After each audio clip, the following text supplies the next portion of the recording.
Hey everybody, welcome to another live stream. I'm just checking real quick to see if my voice is going to pop up here in a second. I forgot to change the settings to be the ultra low latency settings again, so unfortunately that's not going to be this week. I think it's just going to be a little slow with seeing chats come in. But hey Matthias, welcome into the chat. I sound like a little clippy, I think, but at least my audio is working. Let me don't know why my mic's so loud. One second. Let me make some adjustments real quick. How you guys doing on this fine, beautiful day today? Just change that to be like I don't know, an 8 decibels. We'll try that. Does that work better? Hopefully that works. I think that should be good. But anyways, I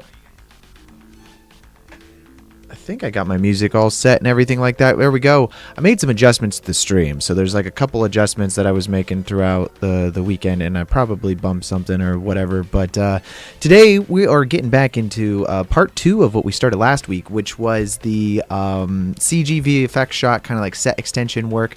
We're going to do a kind of like bunker themed, esque type of shot here. This is what we've got so far. These project files are over on the Patreon if you guys want to grab those. But what we did so far is we camera tracked the shot inside of Blender. I have like a really rough roto of these guys. And then we started building out kind of like this environment that we are going to use as our like ground building, right? So we're just like doing kind of like the layout aspect of it first. We're going to build out this entire environment and then go from there. So this is all just done in Blender right now. And then once this is done, we'll do some projection. So we have to project the regular ground here and kind of like blend the two between the real shot and then the CG ground that they'll be running on. And that's going to be some projection work. And we can do that a couple different ways. We could either take this into Nuke and then do the projection inside of Nuke, or we can do that here inside of Blender as well, which I think we'll probably do just because I like to keep everything in stages. But let me actually, I want to see if this is fixed. How is it going?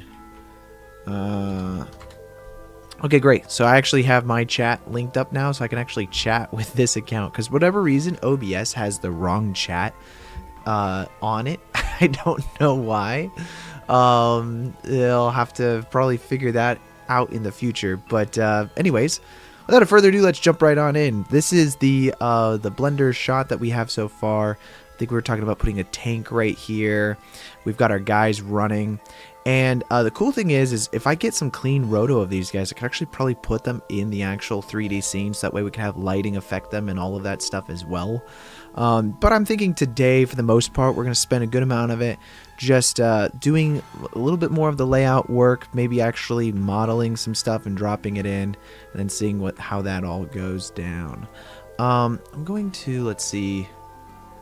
I'm going to see if I actually already have a tank from like Action VFX, because I figured I'd just drop in one of their 3D tanks assets. Let me see what I already own. My downloads. I may not actually own it on their website. I think I might actually have it on my computer because they sent it to me. But I'll have to dig that up. And I think we're going to place that right over here. We were talking about also adding in potentially an explosion. I think would make sense, like right around this frame here when they start to duck. Just because that's kind of like maybe there's an explosion off in the distance behind them or something like that that we can kind of like grasp off the frame. We already have everything tracked, so we can literally do whatever we want. If we wanted to have like a spaceship flying over them, we could totally do that as well. So there's a number of things we could do. Actually, I kind of like that idea of doing a spaceship.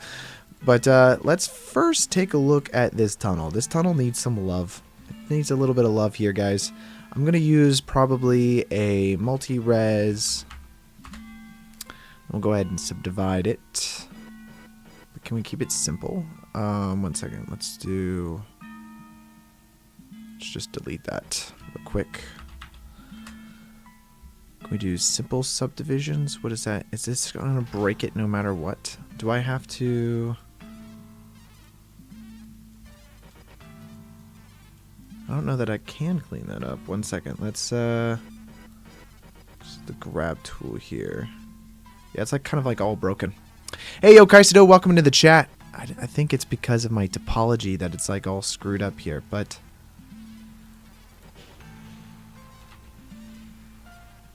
we might be able to. Yeah, it's like because of my topology, everything's kind of screwed up here.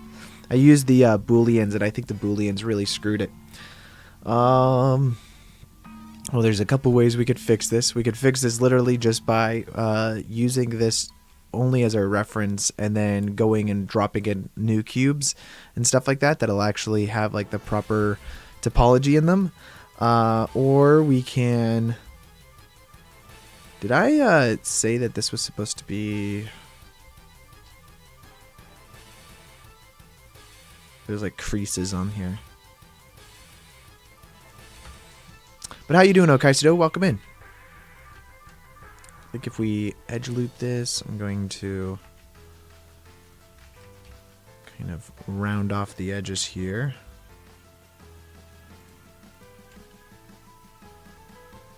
How was your guys' week?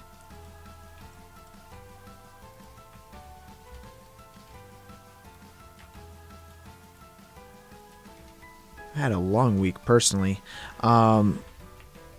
Been working on this new job. I think I've talked to you guys a little bit about it before, but it's a Western film, and so I'm just adding a lot of CG cows into every shot.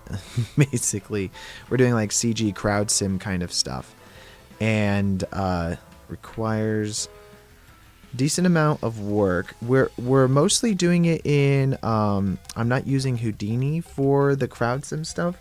I've been using the geometry nodes. So that's been kind of an interesting way of learning it, because I haven't used geometry nodes before. This is my first time, and I have quite liked it, not going to lie. Whoa, that's really broken. 1, 2, 3, 4. We've got 4 right there.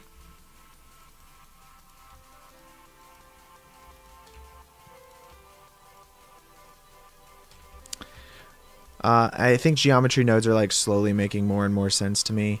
I had problems with Houdini getting into it because I just feel like the names of things was just off, and I probably could get it eventually. It's just, it was definitely different. What is... We've got all of our faces in here probably inverted the wrong direction. So let's go ahead and fix that. Face orientation. There we go.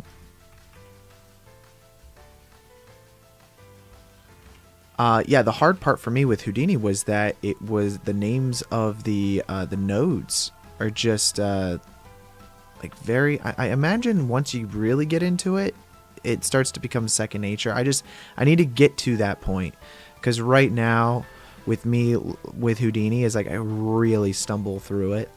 And I find tutorials hard to watch, because you go like watch tutorials online, and oftentimes it the tutorials just tell you how to do it. And if you have the mind of like, oh, I'm just trying to do this one thing that I specifically need to do, then you will never really learn a software. And that becomes a bit of a challenge, because you end up just knowing how to do the one thing that you Googled how to do. You don't really learn how to actually do stuff. And that's something that is sometimes a bit of a challenge that I mostly am learning on the job. So it's not like I can really spend time to learn everything. But I got to sit down on my own time and do it when I'm in between a job sometime. Houdini is an incredibly powerful software. But anyways, on this job, I resolved to learning geometry nodes, which I found a little bit easier to pick up. So let's put that as a 2. And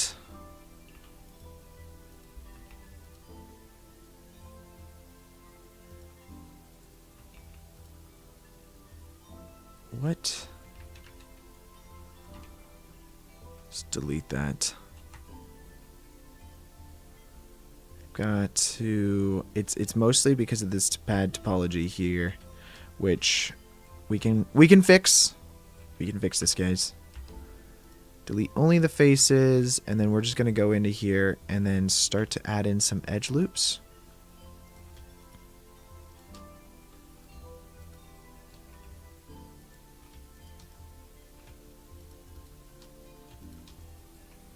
But the unfortunate part of geometry nodes is that you can't affect animation with inside of your geometry node setup. So if you are trying to, in my particular case, I'm doing a lot of crowd sim stuff. And with crowd simulation, you want to have random variation with inside of each kind of like particle basically that's being spawned. And one thing that I found really challenging is that you can't adjust animation through the geometry nodes. Now, what you can do is you can create separate instances of a character or animation or whatever it is. And well, you have to have separate characters. In my case, I always did collections. You just spawn in collections for instancing of your crowd sim stuff. And if you did it that way, then you would be able to have some kind of control over the amount of variation within your animation. But if you didn't do that, there was no way to adjust the variation. So I ended up having to duplicate all of my instances, and I would have like 8 instances for a walk animation, and I would just be scrubbing it, stretching out the animation, changing adjustments slightly on the stuff. And then I was able to create the variation. Then I was able to create the variation inside of the characters to be able to have different movement. But there has to be a better way of doing that, because that becomes extremely messy, and it's non-procedural. So I can't just adjust, oh, well, I don't like how much animation there is in this particular movement. I can't do that. It's all just... it's all basically just me trying to, you know, do it manually, and then you have to adjust everything manually. So if you want to update materials later, like, it becomes a real nuisance. But that's something that I've been trying to research a little bit more on, is if there is variation in that, or if there's possible variation ways of doing things. I just haven't been able to come up with a good solution for it. But geometry node's extremely powerful. You see some of the stuff that like the Blender Studio puts out with their geometry node setup, and that's really inspiring. Oh, there we go, guys. That's the problem. Where's that? Now, is that connected to... Yeah. It's just not connected to the ground. That's connected to the ground. Probably do that. We can fill that. I know that's not... Tries aren't good in this particular instance, but just cleaning this up so that way we can do a little bit of sculpting work, guys. Even that won't let me... Oh, it's all because of this guy here. Let's do this. Let's do that. I'm going to delete this face. And we will probably just fill in like so. So that face will be set. And yeah, we'll just have a bad face over here. It's fine.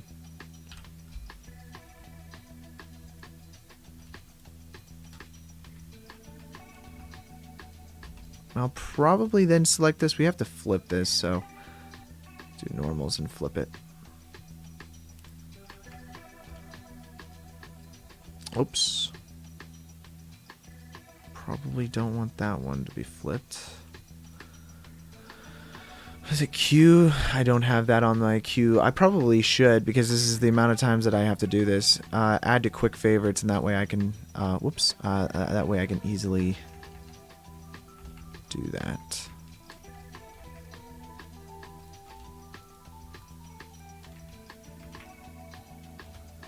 Okay, great. And then now if we did edge loop this, then we can really clean up the edges here as well. It's a bit of a mess, but I find that like when you're using booleans oftentimes this happens. It's just something to watch out for when using booleans. It's because it doesn't give you great topology. Probably do that. That way we can get some quads here.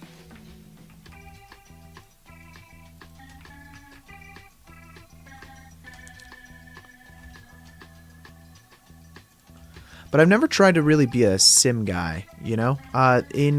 When choosing to do like your kind of like career fields, I think it's really important to find something that you can do well, and try to stick to that. I've, for the most part through my career so far, been kind of a generalist, and that works. I think I would recommend to any young artist to find an area that you can truly excel in and then try to get really good at that.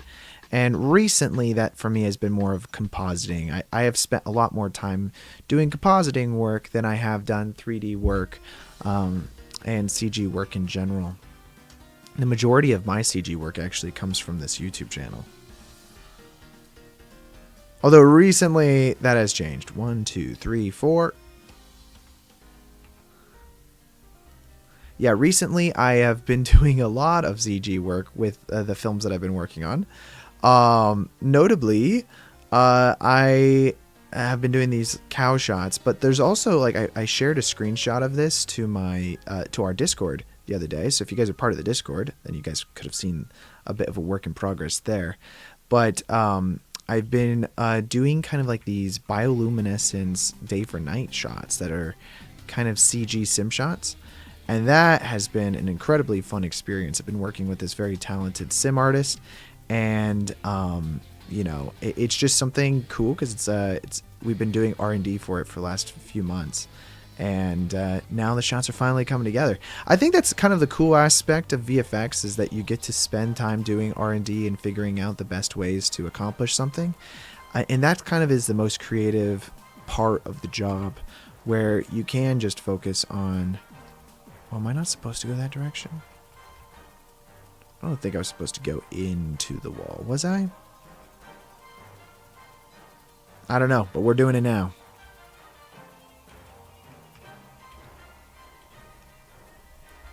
All that so that way we can actually subdivide it. Probably not going to want this over here selected, but if we just select these top vertices here now, let's create a bit of a top edge of this kind of like bunker area. Like a mountain top. And now, let's try the subdivide just to see what it does. That's a lot better. A lot better, guys. And we're not going to use subdivide. I like to use multi-resolution, especially for sculpting, but it'll give us a very similar result. And now all we have to do is go over to our sculpt and smooth some stuff out. I'm going to turn off our face orientation.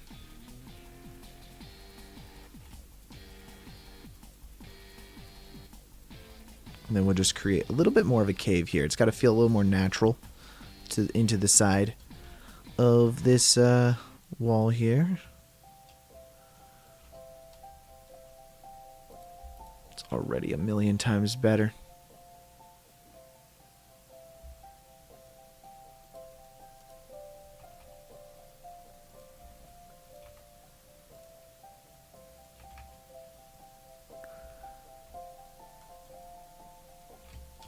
And there we go. We got ourselves a little bit of a cave here. I like to, there's a add-on inside of your guys' Blender that's default. If you go over to Preferences and then go to Add-ons, search for Rock, or is it Additional?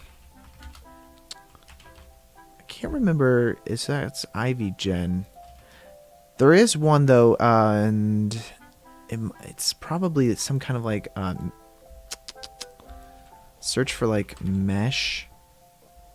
It's like extra objects. Add mesh extra objects. This will give you the ability to add in rocks and stuff like that. Very useful. The rocks aren't bad per se. I mean, they're free, so you know, like take it for what it is. But we can then use this to kind of like outfit this area to have a little bit more natural rock formations inside of them. I like to just fill this out, scale it down maybe, I don't know. Build in a little bit of a natural kind of like side to this.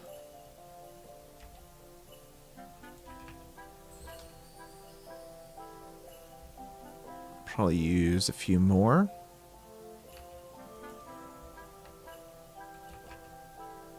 And they're all generated, so every single time you add a new one in, it's going to generate a new rock with a random size and all that crap.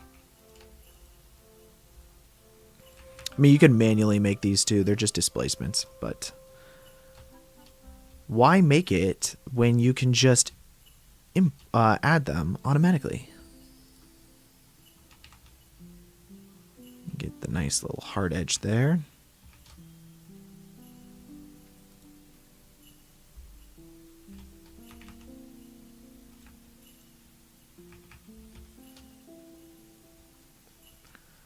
Pretty good. Might add a few back all the way over there.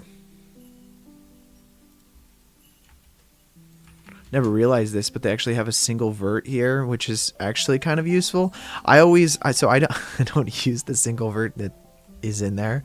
I generally speaking, if I need a single vertice, I'll add in a plane and then just quickly select 3 of the vertices and then delete them.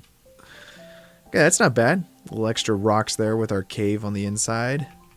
It's pretty nice. I'm gonna save that. I don't like these stairs as they are right now. They're pretty basic, but they're just there for us to kind of work on our steps. I personally don't even like.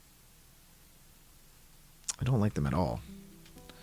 Let's grab that. Make these a lot smaller. I mean, it's a military base. It's not supposed to be comfortable, right?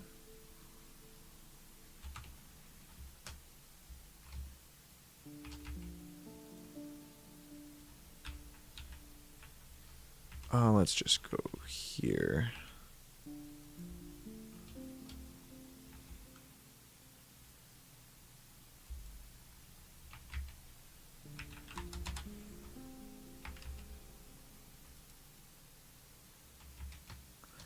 And I think the idea is that I'm going to make this kind of like on the inside there, so that way stairs go back and forth.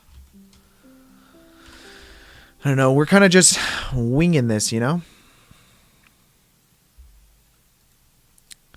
I'm gonna add in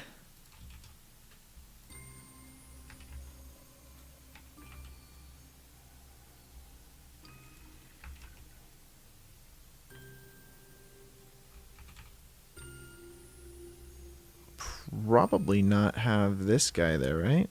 Get rid of that or move him further over.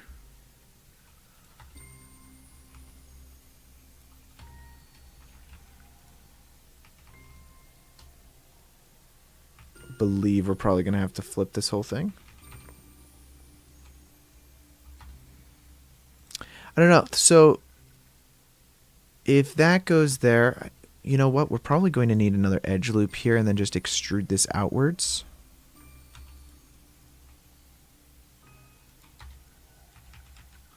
There we go. Now we got like a bit of a face. We'll add in like all the railings and stuff like that as well. This doesn't quite need to go that high. Unless we do have like a platform up here or something like that.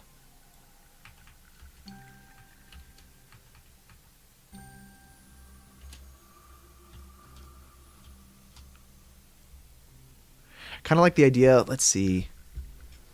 If we go search up like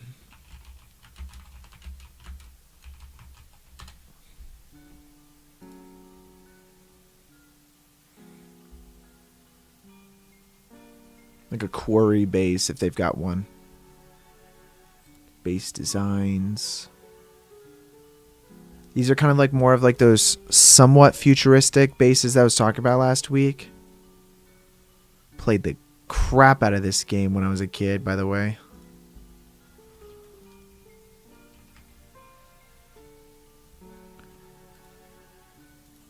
Let's see. Probably add in a cylinder here. We'll create ourselves a bit of a railing. Just a tiny little railing.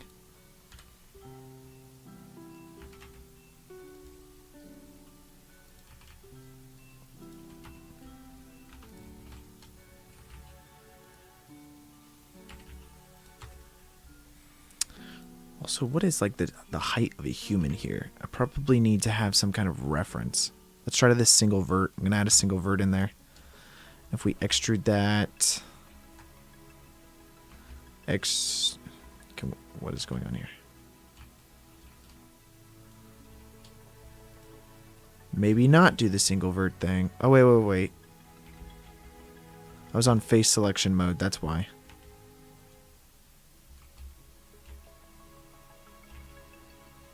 Or not? What the heck? Single vert didn't work. Same ways, this is the way I always do it. And then I'll say selection of cursor, so that way it just gets added directly to that spot.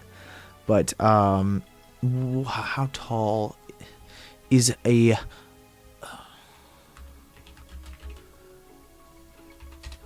sorry guys, I don't know meters off the top of my head. Just do 6 feet, which is like 1.82 or something like that. So if we extrude that on the z-axis, 1.82, then this will be the height of an adult male. So let's grab that, and this can roughly be the height of our railing.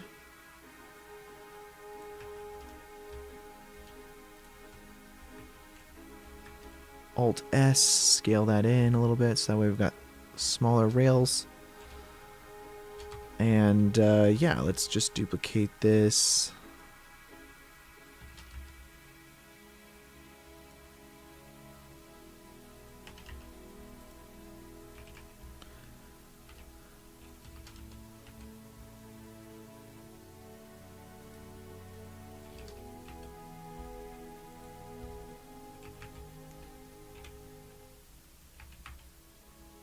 Just kind of building this out here. Those railings, or at least the posts of the railings. That roughly looks like the correct height anyways. If they were to go up the stairs, then that looks about right. Let's finish this up here, and then we can extrapolate these railings downwards.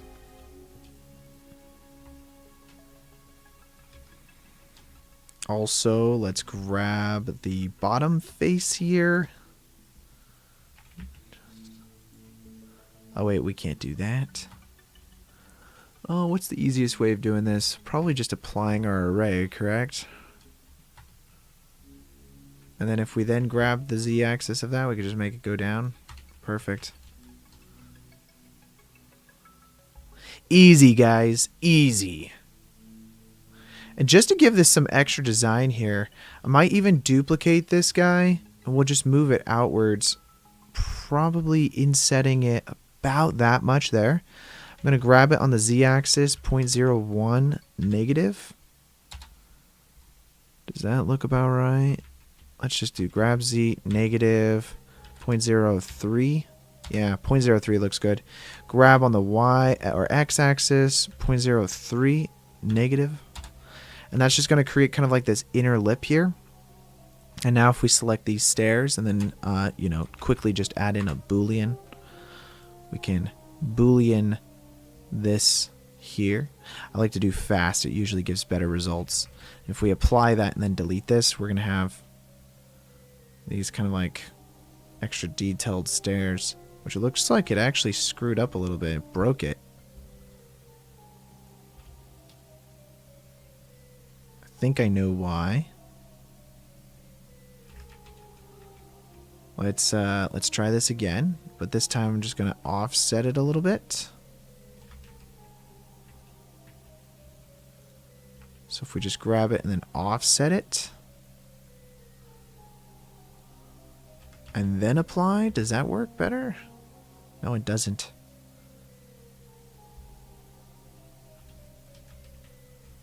I thought fast would work for this.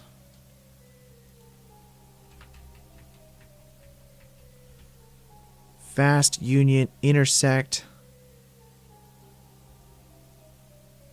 Difference, exact. Self-intersection. Sure, I don't know. We're just going to try things here. That at least kind of works. It's just a little buggy, which we can clean up now. And we'll just delete that vertice potentially. Oh, wait, that's fine. That's a whole separate object.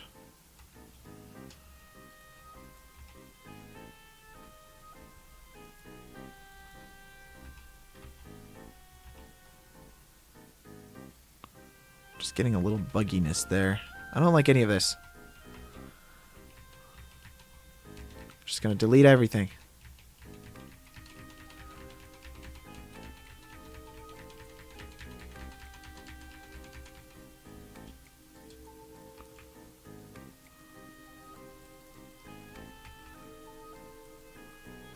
Probably has to do with the fact that this is all just like terrible topology. You see that? They're all separate cubes, which is like kind of like part of the problem. Let's do scale Z 0. What the heck? Grab that and then scale Z 0, which might not be doing. Yeah, individual origins was selected, so scale Z is 0. And then great.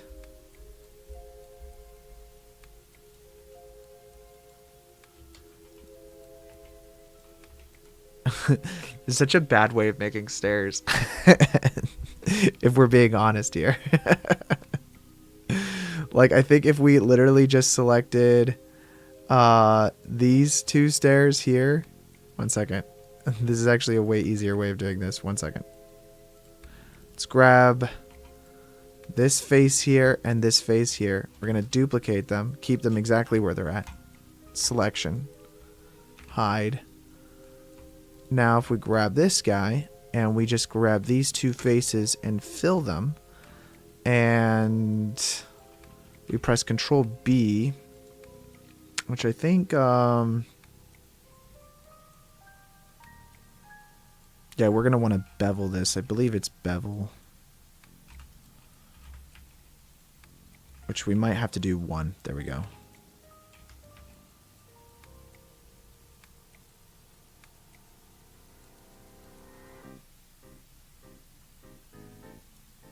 And then if we go into our bevel settings here, we can do a custom bevel. So this is click custom. And then with your presets, I think you could do steps.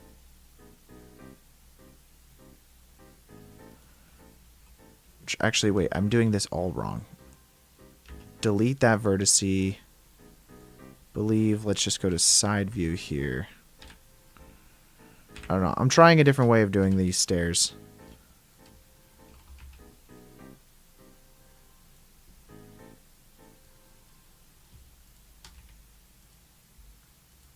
And then these stairs here. That's roughly the right height. Now you bevel it. And then you get your stairs that you're creating.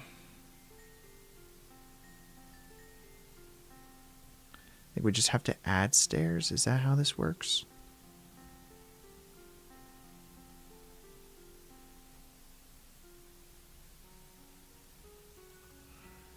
Right? Is there a way to do that? Let's see, segments.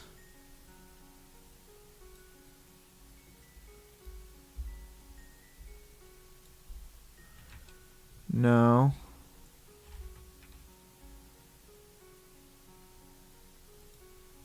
You're just adding more detail to the amount of stairs.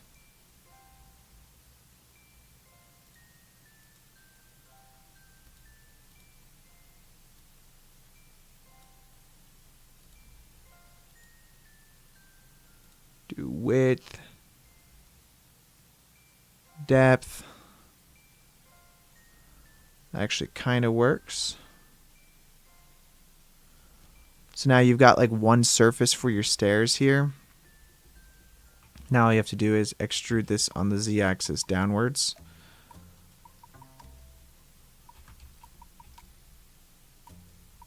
Which think we have to flip this first.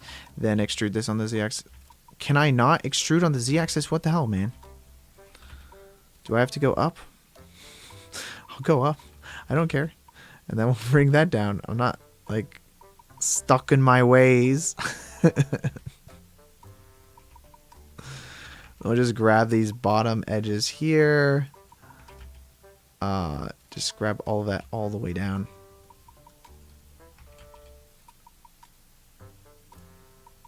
That's fine. If that doesn't perfectly line up, I'm like not going to die over it just because it actually adds to the slight realism of it.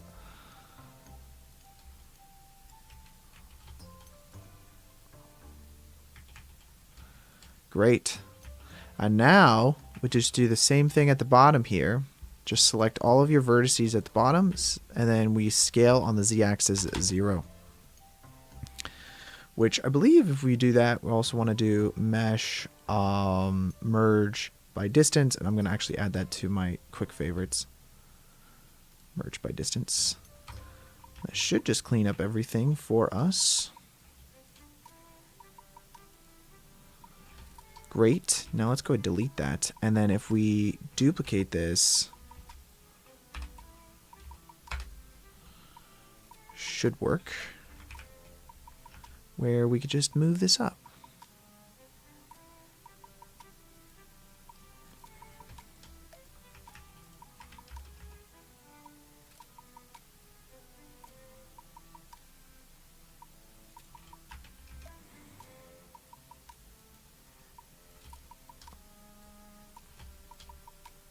Which actually, yeah, I mean, it's just probably easier in our particular case to do that. I'll probably make this... Do we want this right up against it? Kind of like that. Feels more military outposty.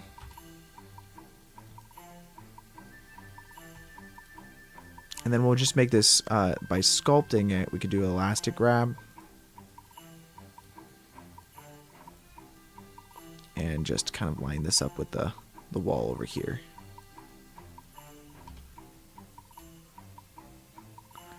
Again, these are like details that no one's really going to see from our particular camera angle that we're on, but it's nice to be able to have this in here so that way any lighting and shading that is being thrown onto this won't be off. We're actually probably going to want the bulge of this part of the mountain to be a little bit higher too.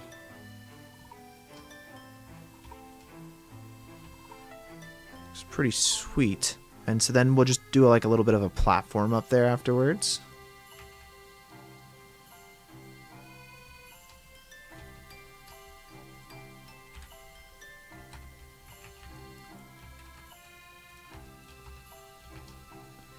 Just do like a cube or something like that. Just something simple. It doesn't have to be anything crazy.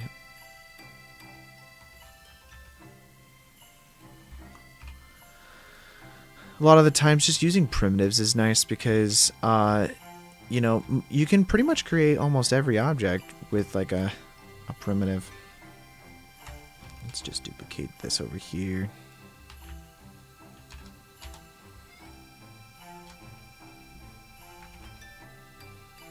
I'm going to do that, and then we'll have that go all the way to the edge. Now, with these two, I'm just going to join them together, and I'm going to select these two faces here. And I have bridge faces, which works really well. It gives us this kind of like menu down here that we can then adjust the amount of smoothness that we want to have. Let's see. Number of cuts, we'll probably just increase that slightly. Let's change the smoothness factor right here to get a nice turned edge on the face. I might bulge that out a little bit more. It's okay if the inside edge has more of a 90 degree. It's the outside edge that we want to have that nice curve too. And with that though, I'll probably want to select this guy. Let's go to top view here. And then just like place him on the inside of that railing.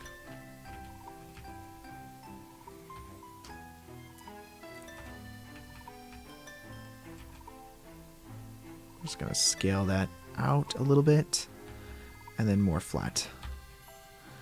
And then with this, let's select everything now, and then we're just gonna bevel it. Whoa.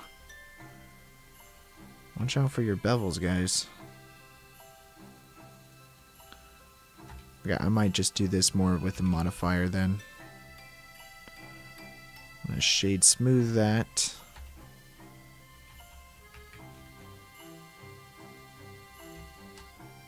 I need to scale that all to like 0.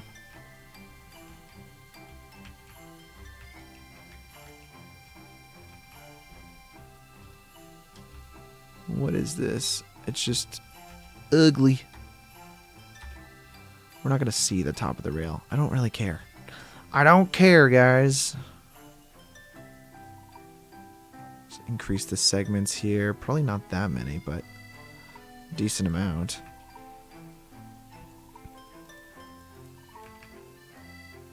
I'm going to shade smooth and then by angle, which is a nice, easy way of making it so that way you got your smooth edges on your, like, kind of like your pipes, but then anywhere where there's, like, I think it's a 45-degree angle, you can control what that angle is, I believe, inside of your settings for your object.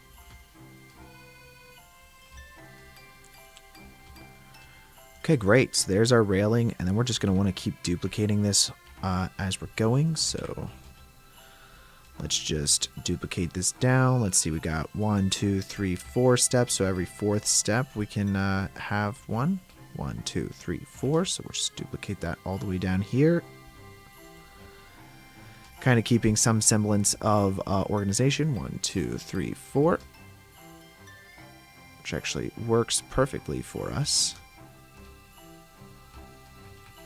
And with this guy now, let's just grab this edge, this face edge that's at the top here. And we're just going to want to extrude it. And we'll grab it down.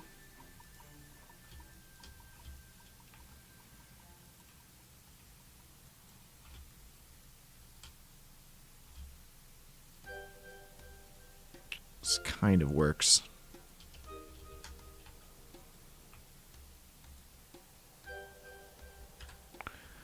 Might scale that in on the y-axis.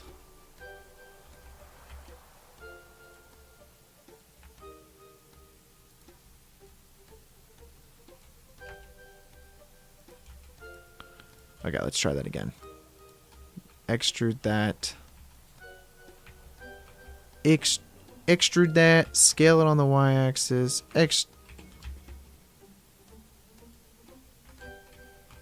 Extrude that, scale it on the y-axis, just trying to create a little bit of a rounded edge here.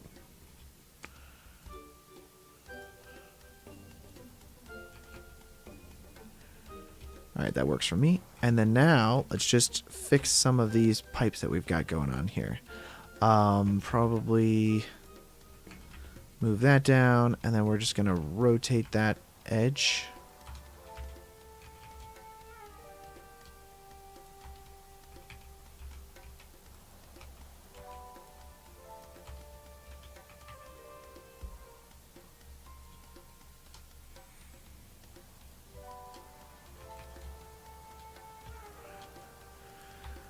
And I think I'm kind of fine with that top edge up there, but there's a bit of a railing now.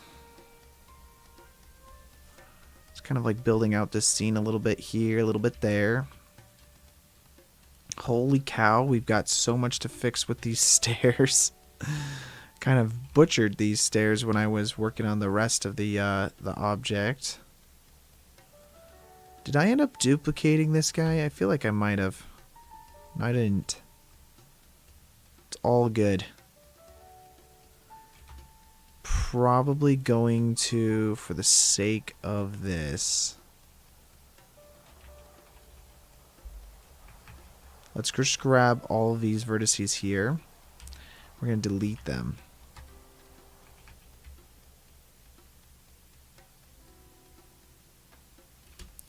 If we want to re-add that, we have to create that from scratch.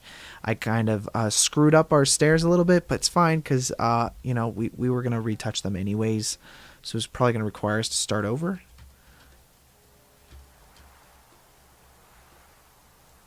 Let's grab this edge here. Just extrude that out.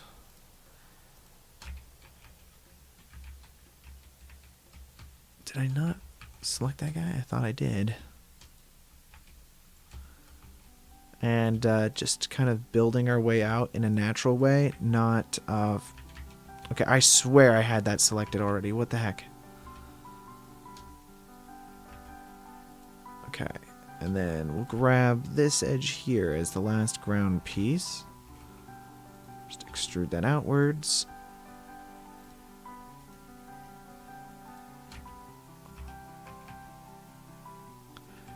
And that should be good for the ground. So we can actually now select this edge of the ground, and then we'll just extrude that outwards. But this time it's actual with proper quads. So any adjustments we make will be a lot easier to make because of that. Probably also going to want to have ground over here as well. So let's just jump in and extrude outwards. We're just going to kind of match the amount of quads we need. Do that with a couple of these guys. I think that's the ground piece. Yes, it is. Yeah, so.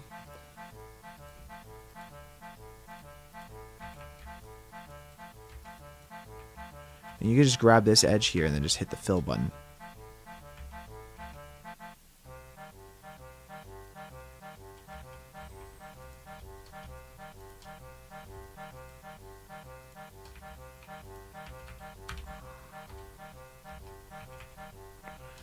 Is that as far as we really need to go? I think it is, because we're not going to need any shadows over on the ground on this side over here. It's mostly just getting this so we can have tank shadows on this guy. Okay, with our railing that we already have selected though, let's select this, and this. I'm going to duplicate that, move that over.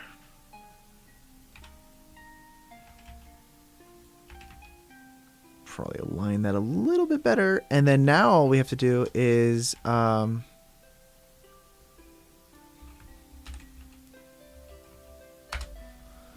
we go. Invert those.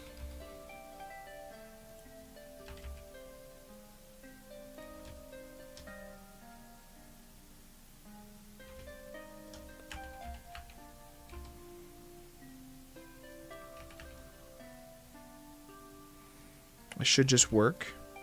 And then next up, let's just duplicate this guy. Move that up. Mirror it.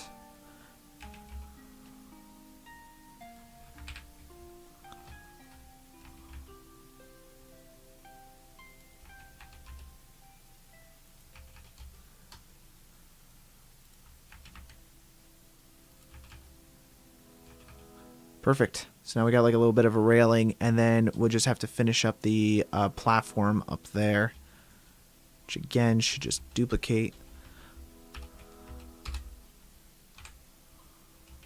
And place that accordingly.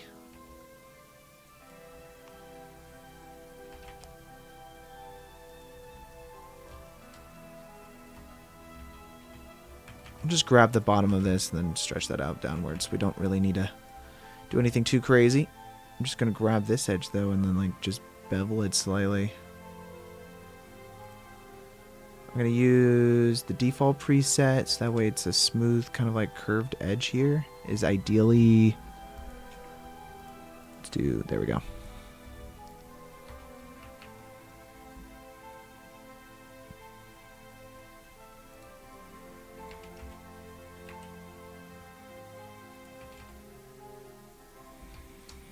Amazing. There we go. Now we got kind of like these stairs that are going up to the top of this base as they're running. I'm going to need some good roto, by the way, guys. I hate doing roto, especially for long shots like this. I was hoping that the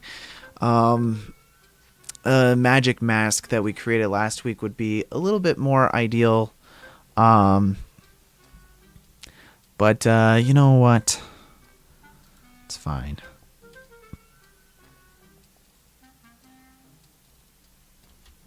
We need these railings at the top, though. I didn't duplicate those. We already have that guy. So let's just select these 3 or 4 and mirror those.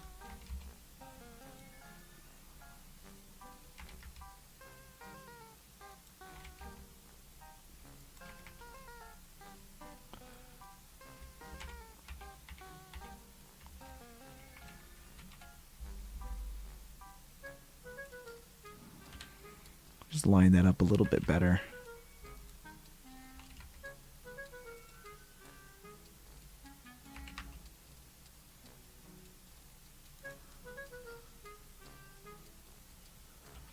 Looks good. I think you can integrate a bit more the stairs to the mountain.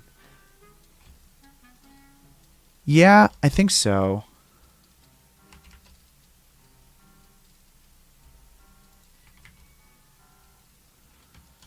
It's like we have these stairs and then it kind of like goes up. We probably need to create some kind of like platform up here. I'm even thinking that a lot of these like kind of like reference cubes that I placed down before would make sense to be some kind of actual concrete structure. So like probably some piping, some aqueduct type aspects of stuff. If we take this, we could probably take the sculpt of it. Let's just smooth this down a little bit.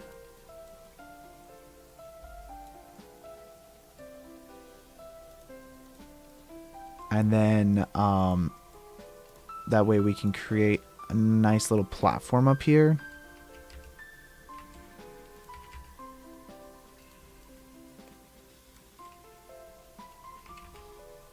Maybe it is a step up.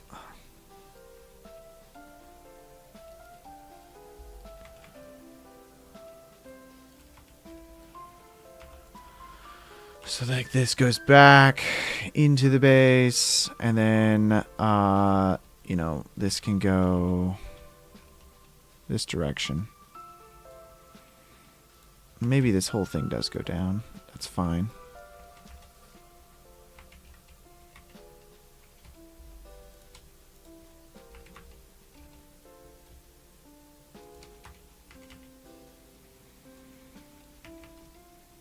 And then so basically the rest of the base would be back here. We could probably have some kind of like house or something. We're going to build ourselves like a nice little outpost house that's back there. Again, I like to duplicate reference just so that we could see how tall things are supposed to be. Should probably create a reference height human at some point that I could just like import that's just like a dummy character. I know that they have them. I don't know that Blender has any. But it's very helpful to know like how tall like a human is, because then you can make a lot of your kind of modeling based off of that.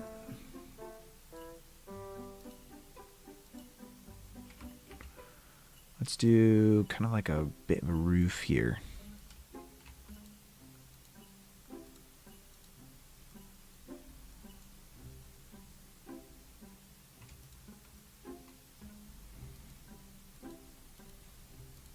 Can I not select the one face that I actually need? There we go. Scale that out. Scale that down. Scale that up. Or grab that up. Probably extrude that. That is such a crappy house, guys. Crappy house.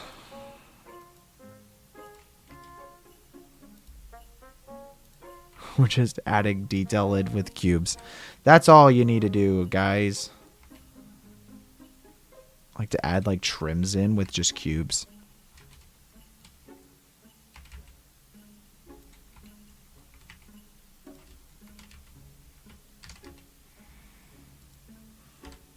It's just an easy way of adding like quick detail without having to do all that much.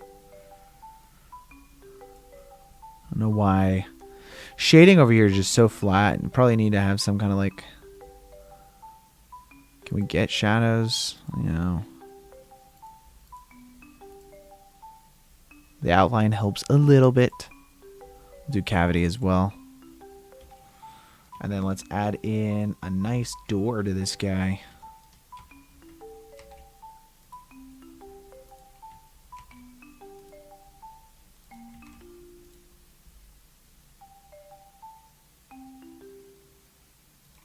Like a small door.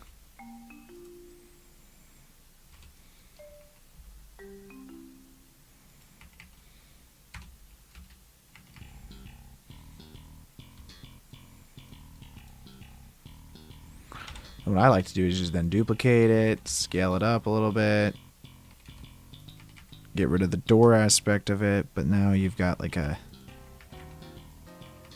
kind of like an add-on to that house. That looks terrible. We're gonna redo that.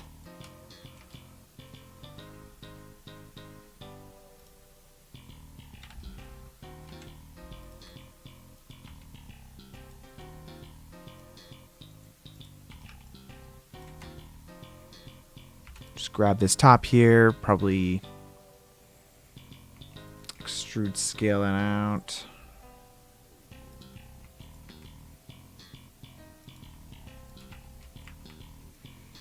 Yeah, nice little, like, I don't even know what that is. Reservoir tank thing at the top of the mountain. All these things you can barely see anyways. I like to add in a little bit of like foreground detail as well.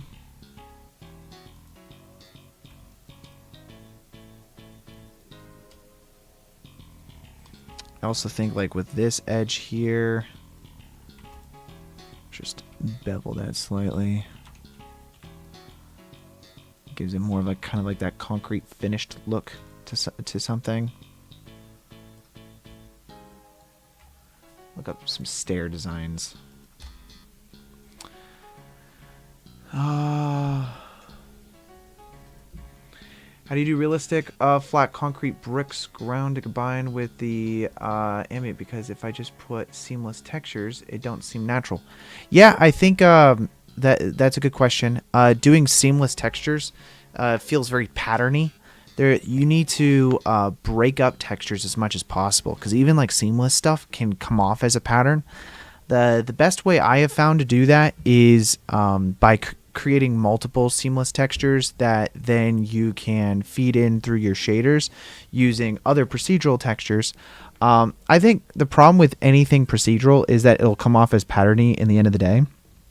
So the best way I have found that was able to kind of break up that pattern, even using something like cloud like texturing or anything like that, where you're breaking it up through a procedural system, you need to hand paint it. I think hand painting concrete textures is the best way to go about doing it, because then you're creating kind of like the absolute most realistic way possible. And it's real art form at that point, is to grab a paintbrush and then start painting on using mats and then using shaders. We're going to be doing that later. So if you stick around for, I don't know if it'll be today or next week, but we'll definitely be doing that for a lot of this kind of stuff. Because you get a lot more natural, feels kind of like leaky, like there's maybe like some water leaking down on a certain part of the frame or something like that. That's the best way to kind of like break things up and get it to feel the most natural. All right, so we've got ourselves like this guy here. I'm thinking, so that's like a tank. Instead of having an explosion, I think it would actually be really cool. This is a concept, guys.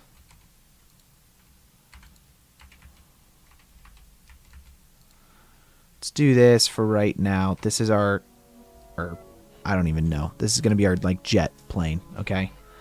And let's add in a Bezier curve.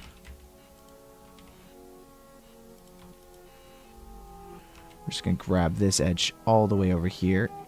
Rotate that slightly. We're going to grab this edge, just rotate it. I'm going to scale it down, and we're just going to kind of have this go past them. Not too low, but we do want it to dip. Okay, and so then now if we grab this cube here, I'm thinking let's use a Oh, is it not a modifier? I think it's a constraint. Then we'll do a follow path. And then select this Bezier curve as our path. Let's bring this all the way back there.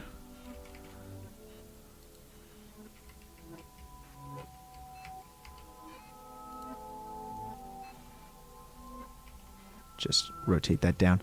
Kind of get it to follow the path as much as possible here. And so then now if we go to this part of the shot, we want them ducking. So I'll probably have him all the way back here. I'm going to insert the keyframe. And then as they're ducking, we're just doing this for timing purposes here, but we'll then set another keyframe. Then have that finish off. Set another keyframe. You're going to add explosions? Yeah, potentially. Bro, this background music is kind of scary. Oh, is it? I don't even... What song is playing right now? It's probably off right now because you guys are like 20 seconds behind me. I just have music playing from Pirate Software's game company OST. OTS. OTS.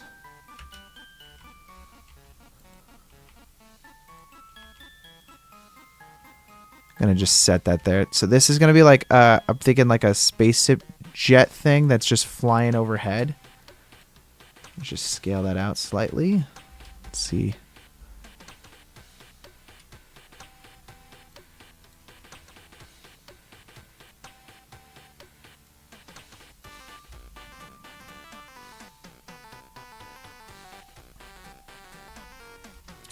So I want them when they duck, it's already kind of flown by.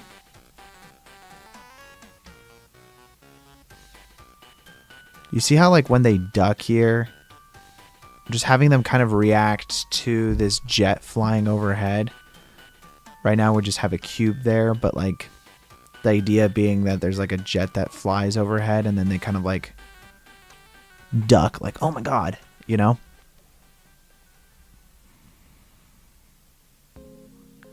What do you guys think?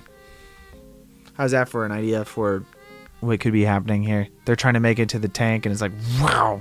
Although I will say, I just don't like how low it gets here. It's got a... Yeah, it's a little low.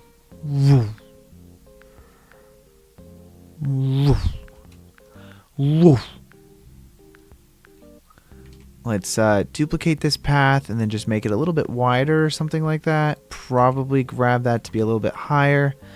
And then, let's see. Let's duplicate this guy and have the follow path. We'll keep the same keyframes for right now. But instead of following the Bezier curve, we're going to follow this other Bezier curve that we created. And then we're going to grab the animation to be a little bit further behind. So that way it's like two jets kind of like chasing each other.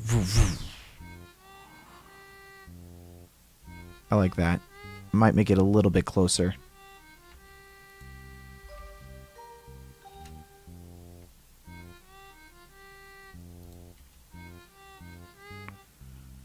It's a real feeling that we've got to have.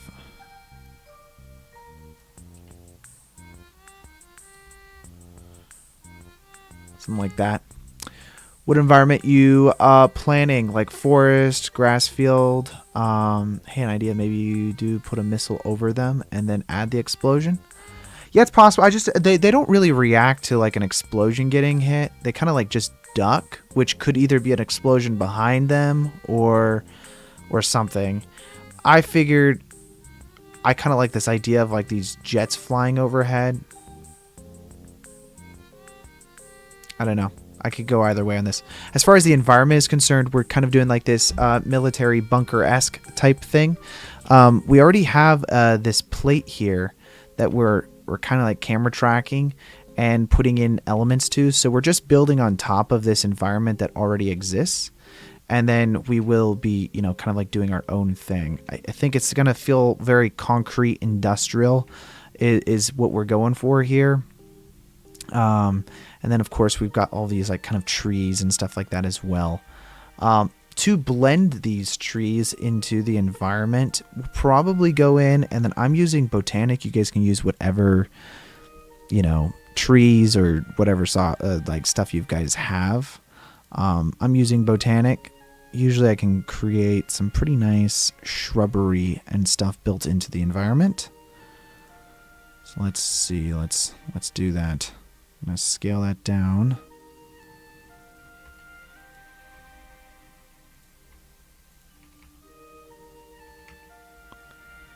And then we'll build in a little bit of some bushes. Some like good shrubs. I do like that.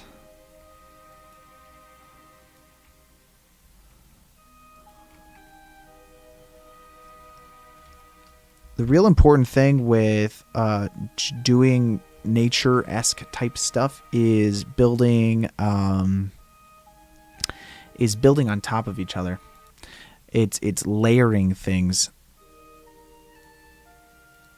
It's not one bush that's going to then make it look, you know, realistic. It's going to be multiple, and it's the variation of the color and how they all work with each other and how they move and blah blah blah.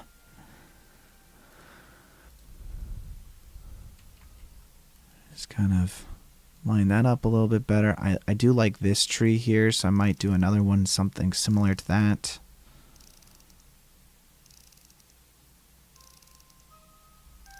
I do like these ones that are kind of like already dead. It's like wintertime, even though it's very much not wintertime in the rest of the frame.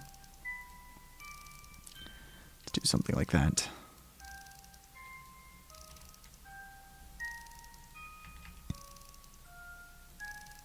Do that. Probably line that up a little bit more. And then again, continue the layering.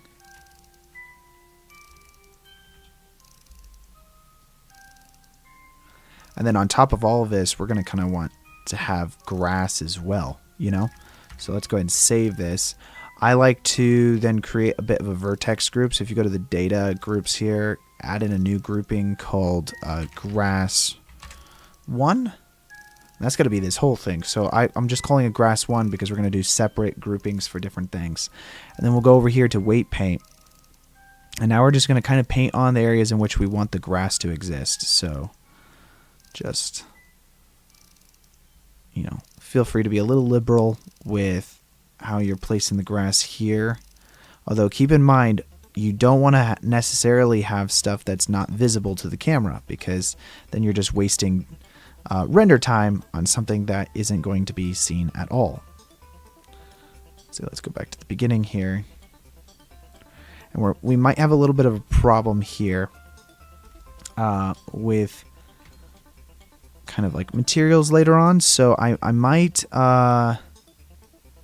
let's keep this here because we're going to build the grass. We can always remove this later too. So it's not like we're stuck in with anything.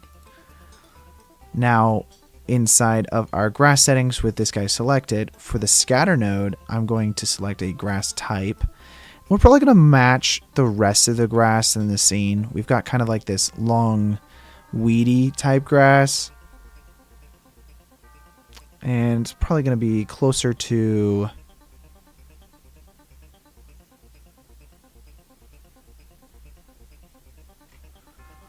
See, that's like with flowers, with leaves.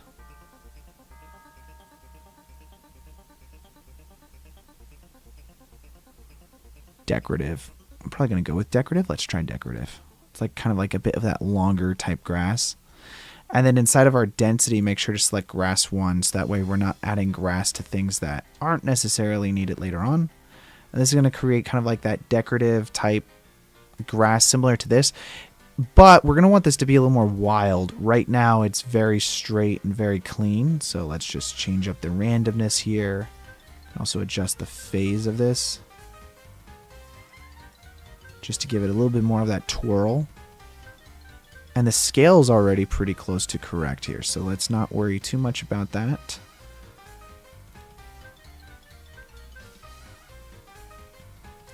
Now, let's see, visibility, and change the viewport display. Oh, the color is set to white already on this guy. As these guys are running, we've got like these jets flying in overhead.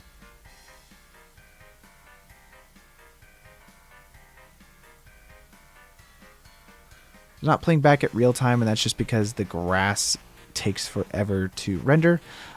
We do notice that there is a bunch of grass up here that we're not going to want, so let's go into our weight paint, change this to a subtraction mode, and remove this. You know, grass can't grow out of concrete necessarily. I mean, we might add some later as kind of like a little extra detail, but for the most part, we should be fine with that. Sorry if you guys are too much, but no, you're good. What do you recommend to create an environment with literally no reference images, ambient and look natural, like in case you doing art of? That's a good question. I think you should use references, whether you're literally copying an image of like in its entirety, or if you are, you know, trying to create something from scratch, you know, like with nothing. I do think opening up Google Images and then just searching different types of references was always very helpful, because then you can see how real nature works on different things.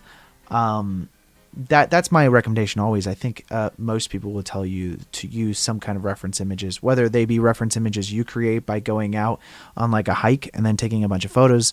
I often find myself whenever I'm like driving places, just like admiring how atmospheric lighting is, you know, like after it rains or something like that. I'm just like looking at the clouds. That is, you know, definitely, I think, good too. So like, you know, you don't necessarily need to use images from online, but you can use images from anywhere. I do recommend that as far as like reference images are concerned. Reference images are definitely the way to go about, especially if you're trying to make something look natural.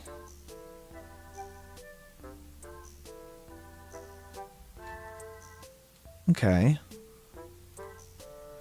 That works, and then we're just gonna create a little bit of a let's try to blend these two things here. So we'll just do another rock generator.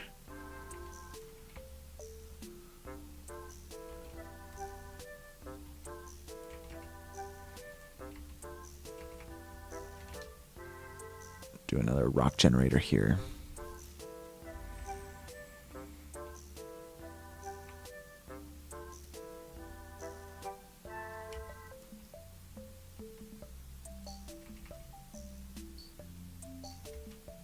Kind of blending from the off screen to the on screen, which, by the way, if you've got any more questions that you want to ask, and you want to join our community, join our Discord.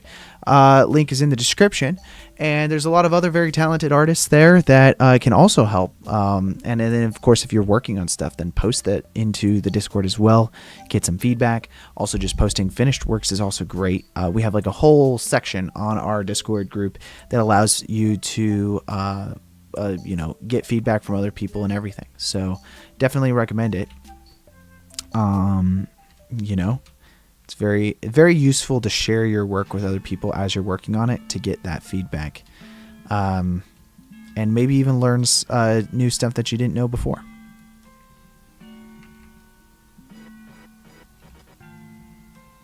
Okay, we don't like this. We're going to have to rework this whole section of our castle bunker thing. Okay, let's see. Let's look up some. Let's do quarry bunker.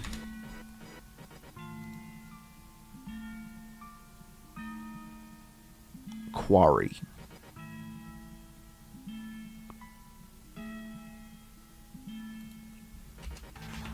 Side of mountain. I like that. That's pretty cool. I like these arches.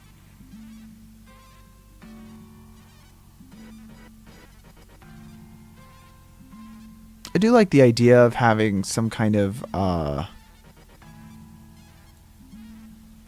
like, yeah, let's first do that. I think that's actually not a bad idea. We're gonna go into here and then just add in a cylinder. Probably scale that down.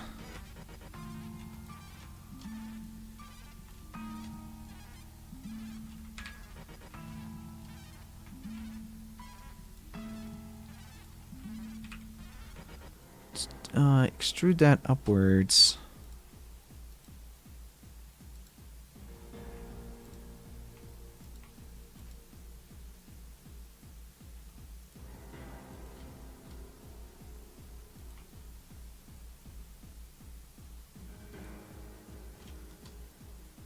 Okay.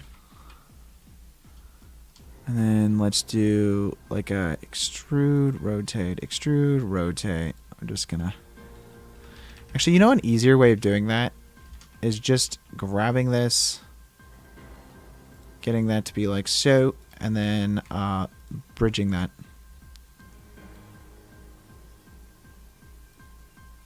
Oopsies. We don't want a twisty.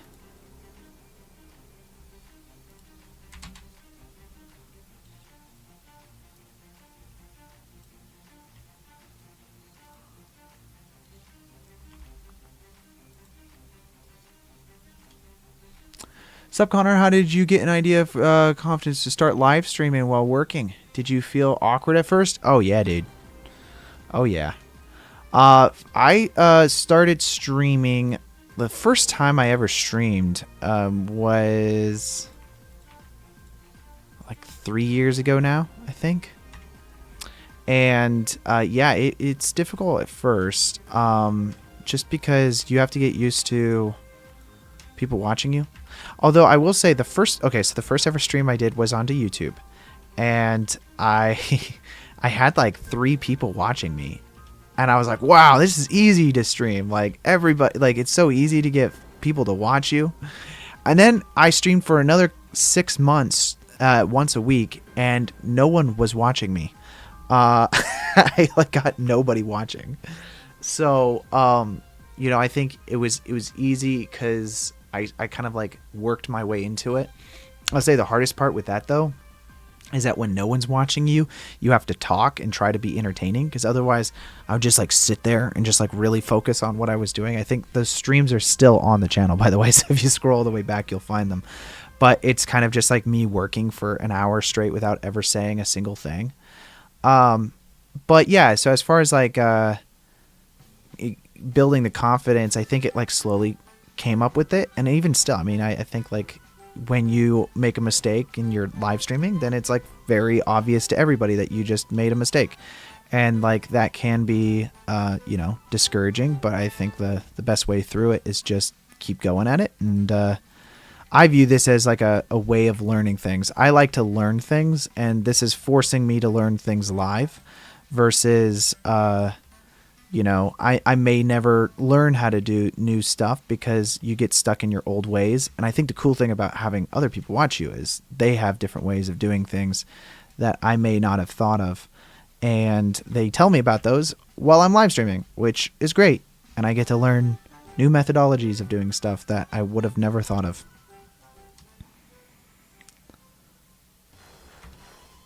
So I think it's like with anything. If you can take criticism of like how to do stuff. Like I learned with Nuke, I'm self-taught with everything I do. So I do make mistakes when it comes to things. And I was doing a Nuke live stream, I don't know, 6 months ago or so. And someone told me about the B pipeline, and I was like, oh, I've never done that. And it's great now to learn how to do it because I was doing it wrong for so long. And I think that's kind of cool, is that doing streaming gives you that opportunity of kind of learning how to do new stuff properly. Let's do that. Probably didn't have to bevel those edges. I mean, yeah, it says he's retracting his messages. Or they're retracting their messages. At least it says that on my end, Ben. I'm not making him retract his messages. But also, I started streaming, by the way, because I wanted to get better at Blender. Because I've done Blender since I was like 7, 8 years old. And I've kind of always just known how to use it. And I never got really good at doing photorealistic stuff. So I wanted to learn how to do photorealistic stuff. And at my job, I was doing 2D compositing. So I wanted to learn how to do everything else that came with it. And with that being said, it came the... learning how to do that, and I think it kind of like forces you to finish projects. I often with my personal projects wouldn't finish them beforehand, but when you're live streaming you kind of have to finish it because everybody's watching you, and it might suck, but you know, at least you're finishing a project. I think finishing is a very important thing to learn how to do.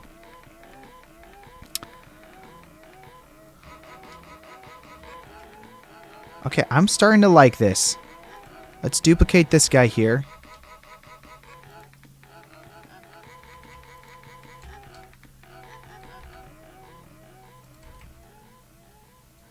But at the end of the day, I don't think it's healthy to do things for the views as much as it is to like do it for yourself. If you're trying to learn how to be a better artist, then I think it's great to use that opportunity to use YouTube as a way of showcasing your work. And yeah, it's like I think that's important. I don't think it's important to try to get more views. There's not a lot of views in this kind of like Blender and like VFX. I mean, there's certainly views. People make livings off of it, but you know, it's not like it's not like Mr. Beast level content here that everybody can necessarily enjoy. And I'm doing live streams, which is like long form content, right? Like that's very different. Okay, that's working pretty well for me. We don't really care about where that pipe goes up there, just because we never really see where it goes. Let's add in like a subdivided surface just to smooth out some of these edges. I might even add in, yeah, me either. I don't, what do you mean, yeah, you either? Are you behind, Ben?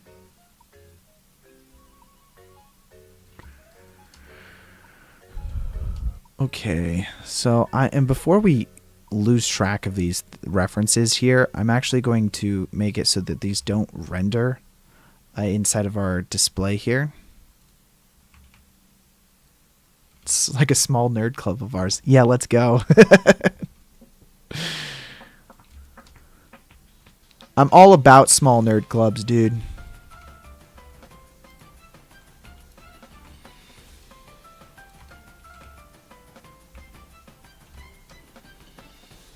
I'm working on, so this year I've been writing a new short that I wanted to direct. I directed one last year, but I didn't really take the opportunity to film a lot of BTS for it. Not as much as I would have liked to. So I'm trying to showcase a little bit more of that stuff. I think that's my goal for this coming year, is for that to be a big project that I work on. So you guys keep your eyes peeled for that. Does that work? I think I just broke something though. Let's bevel that edge. There we go. We can get these hardline tops up here because you're not really seeing that anyways in our render. I do think it would be cool to have some kind of like design going up this.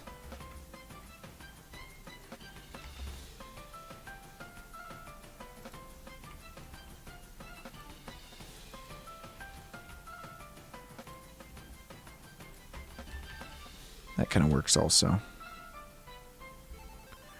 It's like a really easy way on cylinders to add in like a little bit of extra like detail.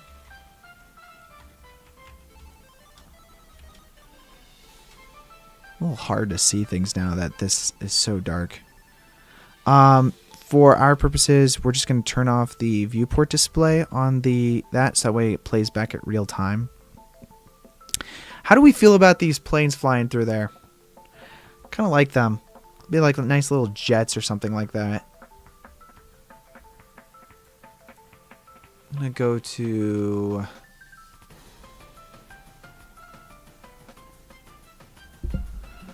is this a hobby or a main job? This is actually... So I have a job in the film industry. I work as a visual effects supervisor.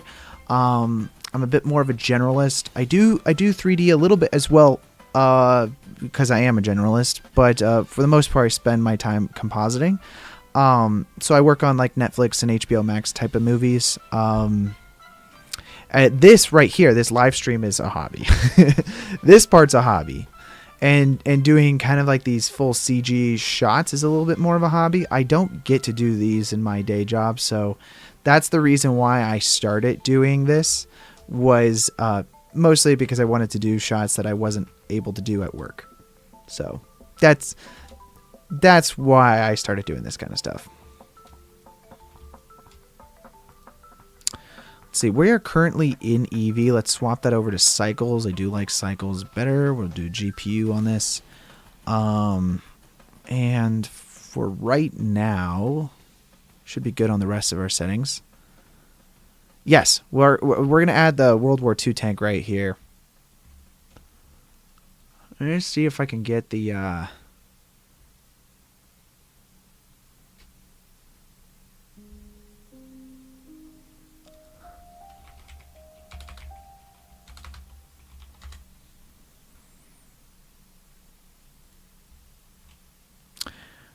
At re-rendering everything multiple times, yeah, that can be annoying, especially when like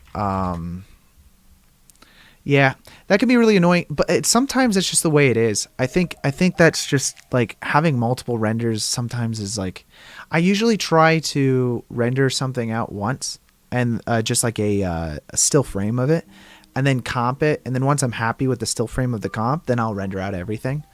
Sometimes ways, if you want to check animation and stuff like that, if you go to your camera view here and then under view, when you're under camera view, do viewport render animation, it'll just do like a animation of these frames using whatever settings you have inside of your animation output settings here.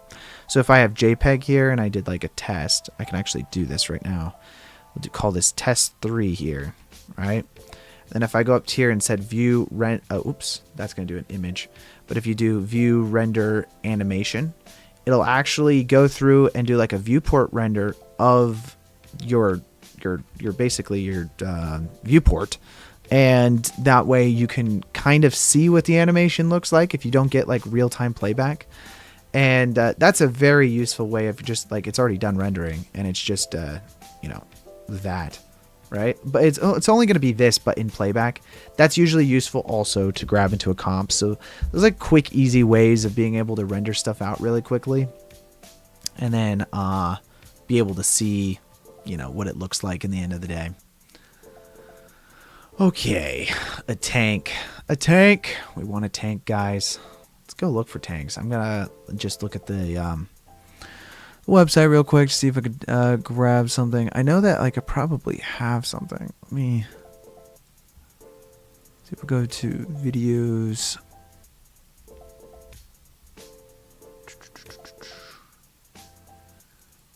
See if I could grab one of the ones that they may have already given me.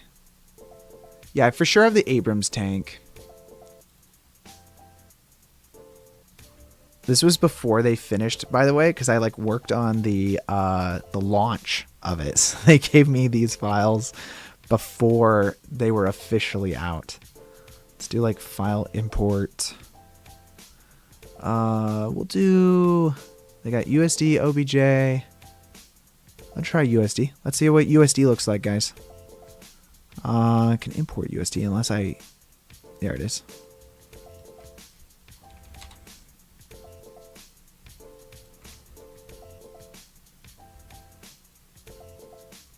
Oh, is this like in a zip? What's going on here? Oh, it is. 1 second.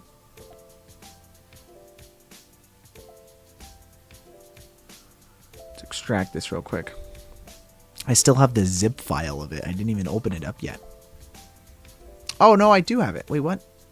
Oh, no, that's me adding to it right now. Wow, I am on a different stratosphere right now. There we go.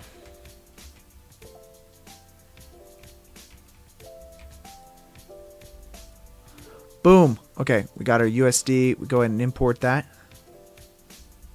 Which, by the way, you guys can grab these files like this guy right here from Action VFX's website. Which link to that, by the way, is in the description. Unfortunately, don't get a little kickback anymore if you guys get anything, but definitely recommend it, especially since they hook us up a lot on this YouTube channel. Go ahead and grab, some of their stuff. They also have this plate that we're using here for VFX, so if you guys want to try that, then please go grab it. Add in your own explosions and all of that. I mean, otherwise, you can grab them off of my Patreon, but, Oh, geez, did I... Wait, so it reset the, crap. What was the frame range? It just reset my frame range. I know I just rendered it out, so let's just figure out what that... I just rendered it out, luckily. So, let's see, reference... Oh, it's not reference.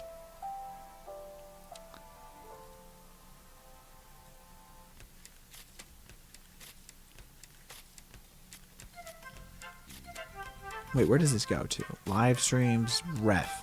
Yeah, and then test 3. But anyways, it renders them out as like JPEGs like this because that's what all my settings are set to. So frame 83, 1 to 80, probably 2, right? 83. 1 to 83.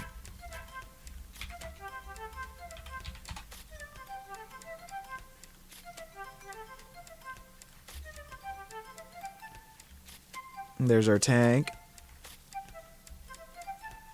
Which this whole thing is still broken apart because... Well, that's just the way it is. Let's go and delete this real quick. So that's sitting on the ground. That's probably about the right size, right?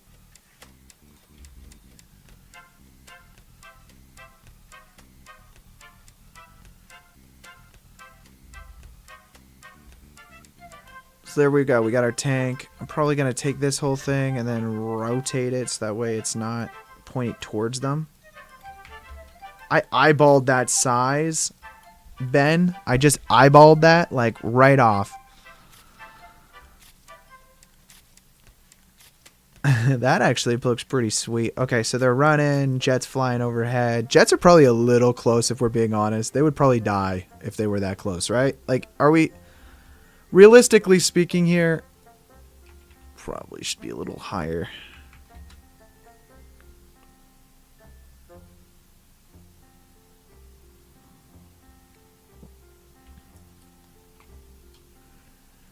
Okay. This is really bothering me though. This material, let's just do there we go. Holy cow, that was driving me nuts. There we go. That's a little bit easier now to see as far as like playback is concerned. It's just it being so dark was just driving me crazy.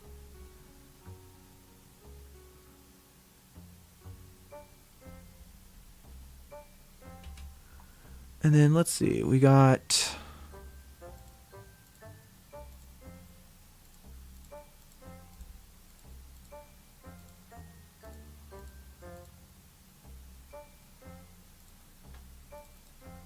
I have a helicopter.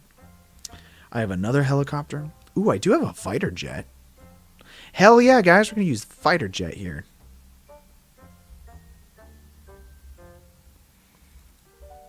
Maybe some closed simulation cool like the security nets in construction buildings. Oh, we could do that. Yeah. Some like flags or something like that.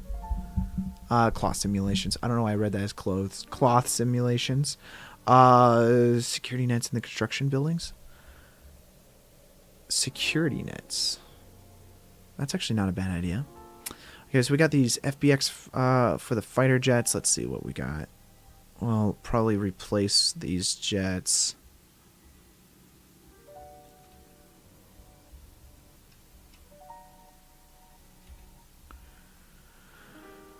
Let's do that. Let's go back to the first frame here and then do Shift S cursor selected.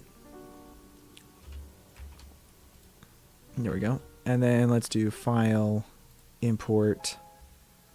I'm going to do an FBX on this one. Just copy this.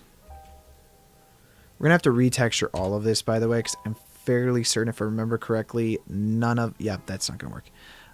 None of the... yeah, the USD will be fine.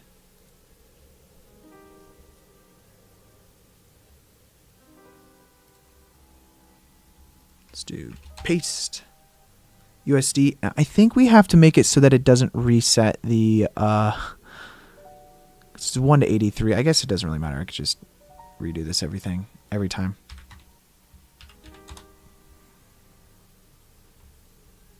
And then we just now have to make this smaller. So we'll do join, first of all, to join everything together. And then we'll scale it down.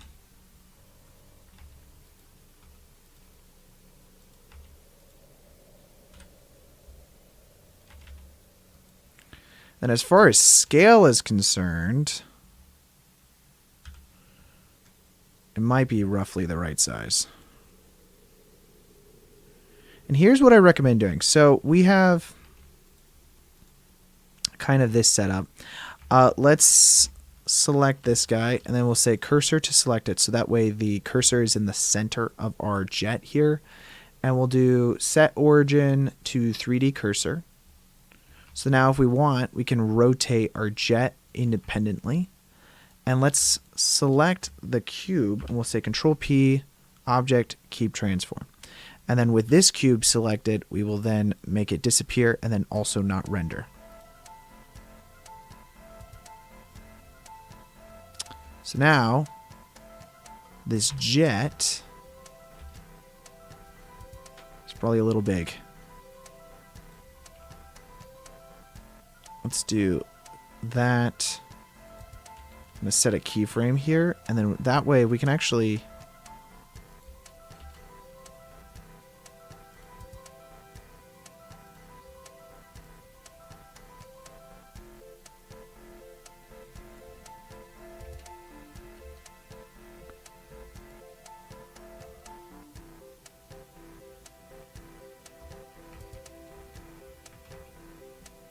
Now you got your jets flying overhead. Let's duplicate this jet here.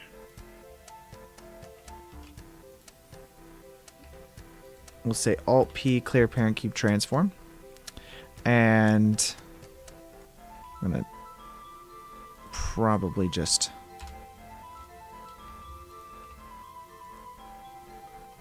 place this over here, kind of like that. And then again... Control P, Object, Keep Transform, and select this cube, and then we'll make sure that it's not rendering and it's not visible. But with this guy selected, let's delete our keyframes here, and then probably set a keyframe, and then by the time he's out of here, we're probably going to have him even out a little bit.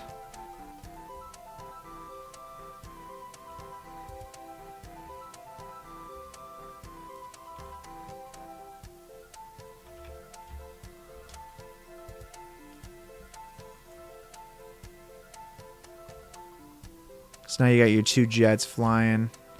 They might be a little close to each other. Let's select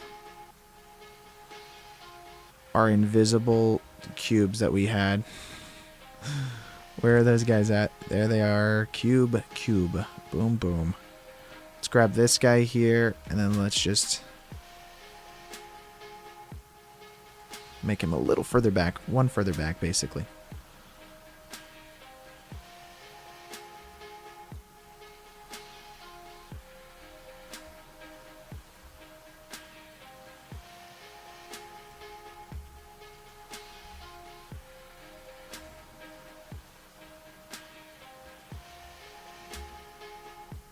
I love how we could just see this guy back there. He's just chilling.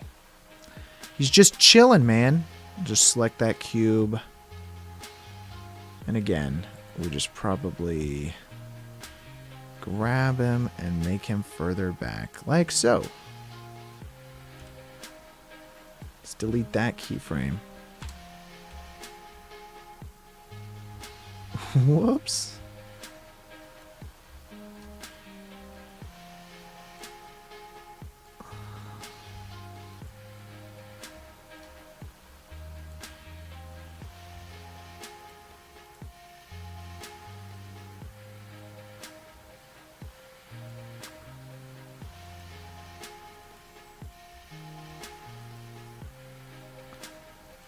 Just adjust that. There we go.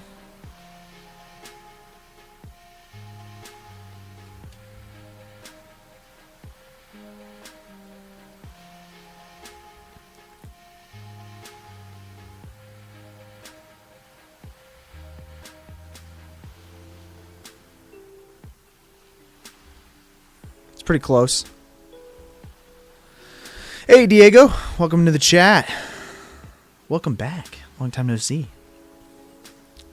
We're just animating some jets. Who doesn't like jets? Let's make this go hide. There we go. Raw.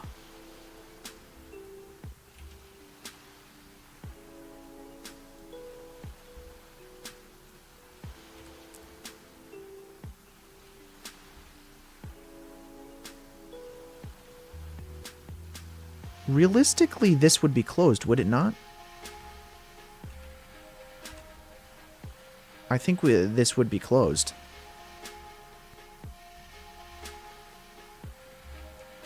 Probably would. Let's do that. All this wonderful detail, guys. Whoops. Yeah. That's this wonderful detail that we're going to be deleting here.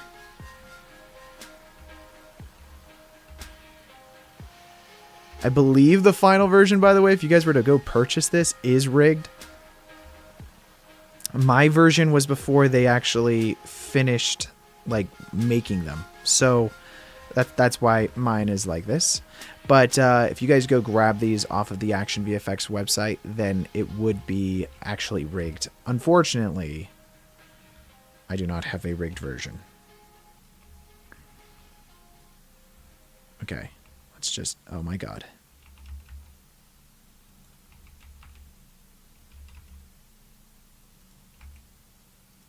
This is going to get a little rough.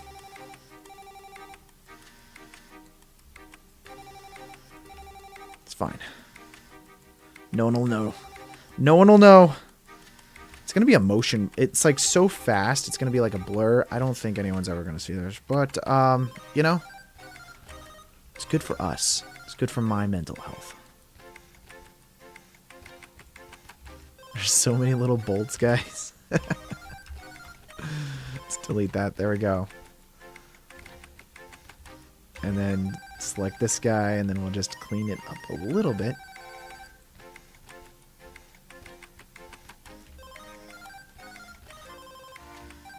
That's good. Now let's just fix this other side.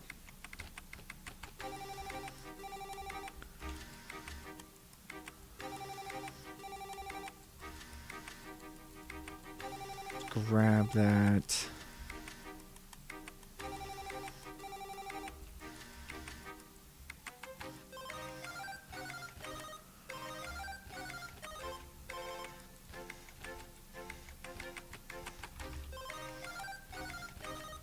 So close. What's your thoughts on buy a model versus model and texture it yourself?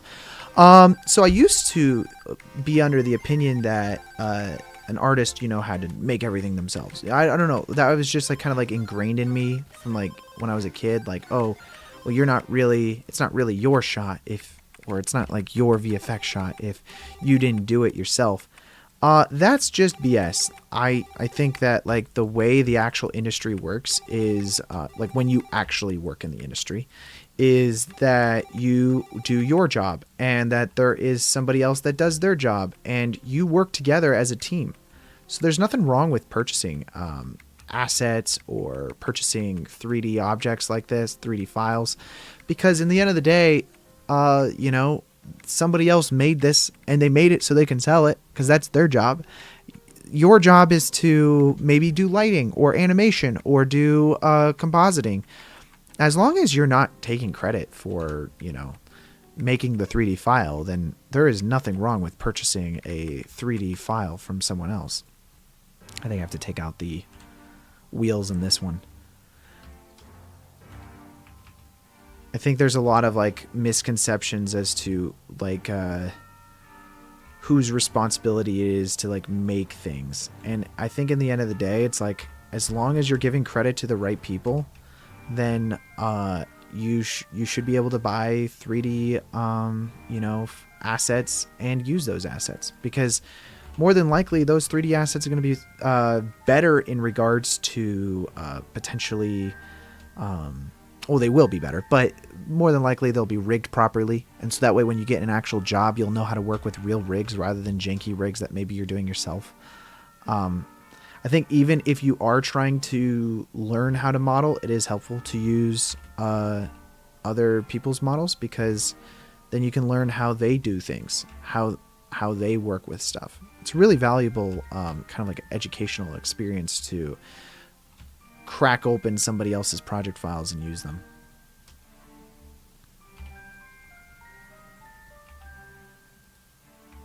And I would bet that almost every other professional VFX artist will actually agree with me on this. I don't think it's a very contentious thing. I don't think that there's anybody out there that's saying that you have to make every single asset that you ever use. That's preposterous. Those type of people that might say that don't work in the actual industry. I don't know what industry they work in, but using other people's assets is definitely a very commonplace thing. It's not using, it's purchasing and using, right? Like it's just utilizing other people's assets. There's a reason why a company like Action VFX exists. It's because you're not going to go out and film explosions for your own film. There's no reason to do that when maybe someone else already did. Forgot to take off the front wheel on this guy.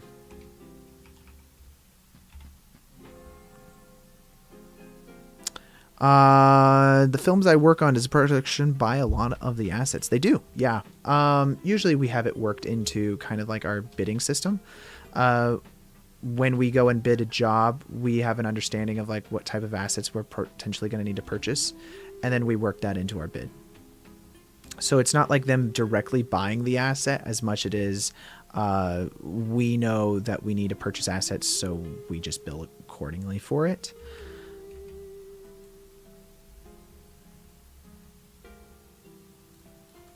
Let's do that. Or the VFX supervisor, whoever's on your job is probably billing accordingly for it. Also, I mean, you start to build up like a library of assets. So, you know, you hold these assets forever once you purchase them. So buying packs or whatever are great, because then like if you buy one asset, like if you go to like their gas explosions pack, right? I'm looking at it right now. You go to their gas explosions pack and then you hit the download button, or you purchase one asset. Well, great. Now you got one asset of a gas explosion, but they have like 10 of them in there. So why not buy the whole pack? Because maybe in the future you're going to use the other ones, and then still bill your client accordingly with it. Or just in particular cases, which part of you would you classify as Harbor and 3D, like the modeling, texturing, or the other things? Are you saying what like I specifically would say that I do? Well, professionally speaking, I'm a generalist, so I kind of just, I guess I do everything. But for the most part, if I get like hired, I probably would do not 3D. I would stay in 2D personally. Though my favorite aspect of working in 3D is lighting. I love to do lighting. I think one thing I always wanted to get into was animation, but I never got into animation.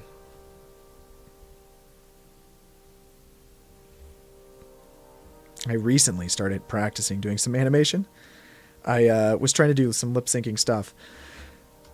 It's interesting. It's not like, I think it's just a thing that you get better at over time, and I am currently not better at. So, it's just, I think it'll take practice for me to get to where I would be happy. I want to do more of it. It's just challenging.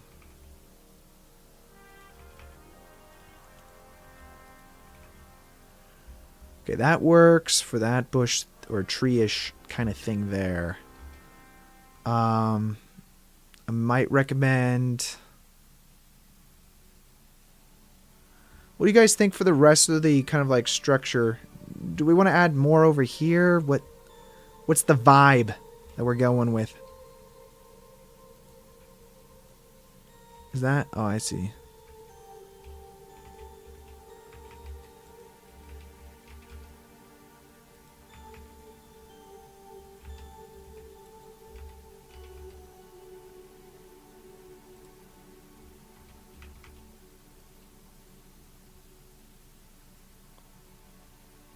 Very bland.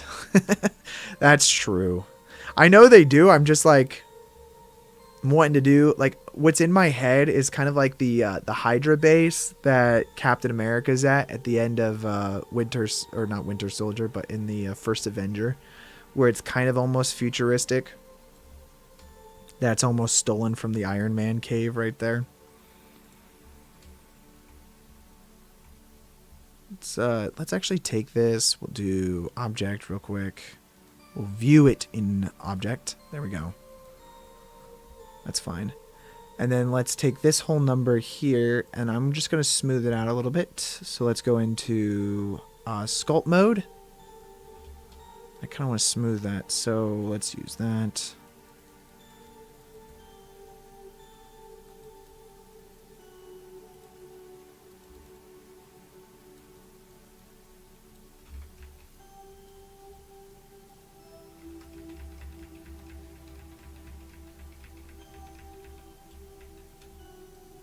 I don't know what I did there.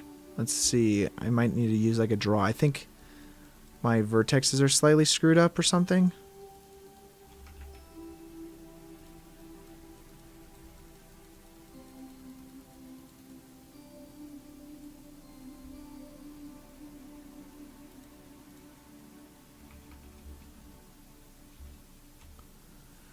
You've been having a hard time finding good alternatives to After Effects camera tracking tool, and then next week my Adobe license will expire. Any recommendations? Even tried some iPhone apps, but still not satisfied.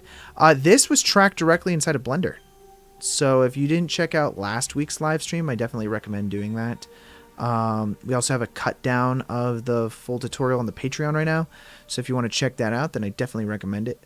But we did tracking directly inside of Blender, where we just use the internal camera tracking system here. It's a little more manual, but I find that it actually works quite a bit better. I do not like this crease. Yeah, I don't like that one bit.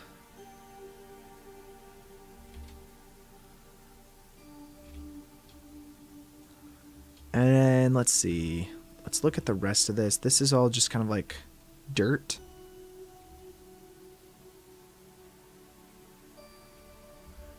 Which is fine. I might, in front of this tank, put a little bit like rocks or something like that, like little pebbles.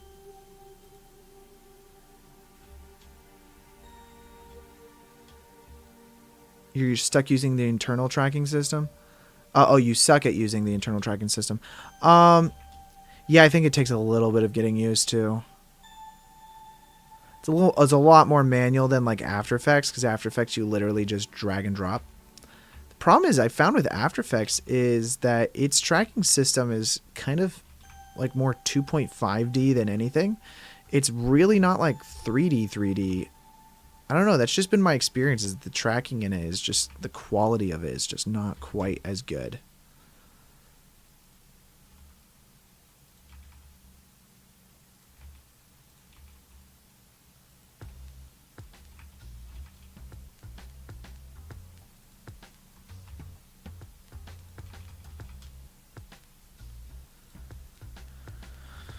Just kind of like filling in some rocks here. Ideally, what we're trying to do here is make these rocks feel... What?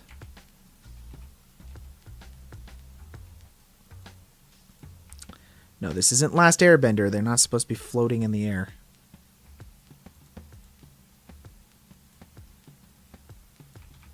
Kind of just like sitting in front of it, so that way it does feel like it's not just floating on top of the environment.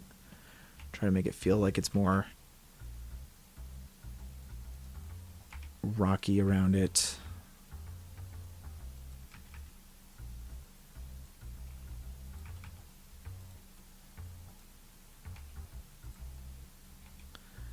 Pebble Nation. Here we come. That does feel pretty good.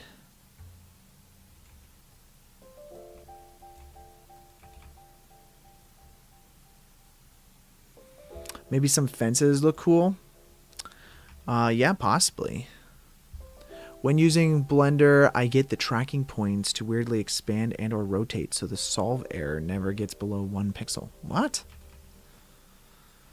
I think also you just need a little bit of patience with it sometimes, because you have to do it manually rather than auto.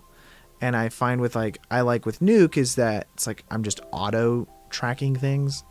Which, by the way, I would recommend using Nuke. The thing is, it's a little pricey, and you have to have, I believe, Nuke X in order to export your camera track. So that's the unfortunate aspect of that. They do have a free version of Nuke, but you cannot export your track.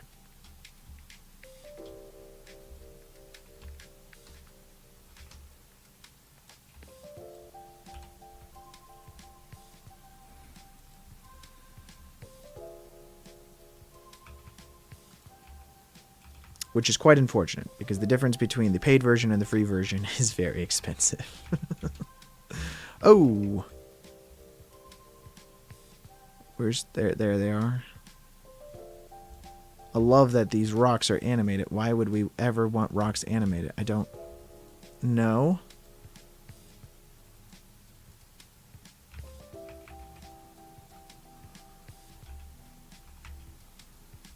Okay, they're no longer animated, which is good.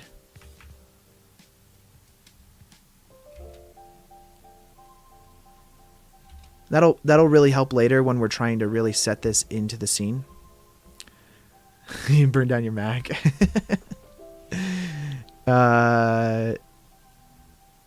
Maybe you'd use the animation if you were shaking from the rumble.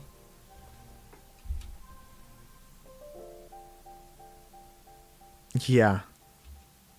The rocks just getting blasted as the jets are flying by. The rocks are just going flying away. Makes sense. Adds up. I think I have these, right?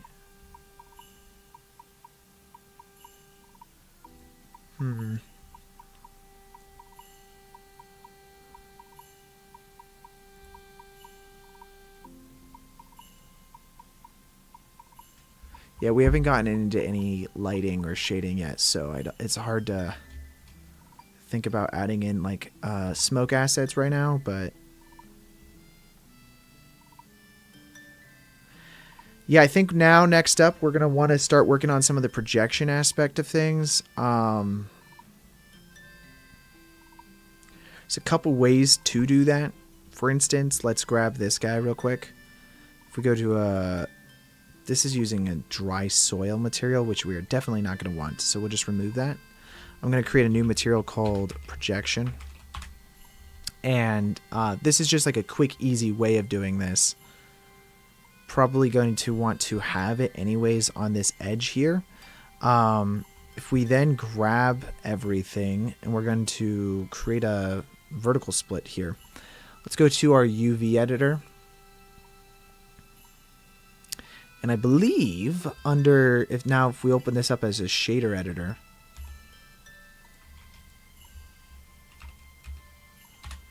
with UV maps currently we only have one, which is just our default UV map. Under our data settings, I believe it's data settings. Yep, UV maps. We're going to create a whole new one. And we're going to call this one projection. I don't know if you guys can see that because it's all the way down below my head probably. There it is. I created one called projection. And now if we go over to this list, you'll see one called projection. And we're going to use that for this image. Let's do image texture. Let's open some kind of plate that we created. So let's go to the first frame, just grab that plate. Might even add 17. Frame 17 is probably better. So 1 to 17. So starting at 1, and so then we're going to go to 16. Grab 16 because that's what frame we're on when we're on 17. I know, math's weird. We're going to plug this UV directly into the vector because we're going to be using this projection UV, not the default UV unwrap that we created. Okay, it's important. So now if we go ahead and view this real quick, let's go to render view here. It's going to look super wacko. Let's go into edit mode, select everything, and say UV project from view. This is going to be from our view bounds, which we can then see here. You'll notice that our UV unwrap aligns with everything. Perfect. That's going to be selected as our surface, and then if we go to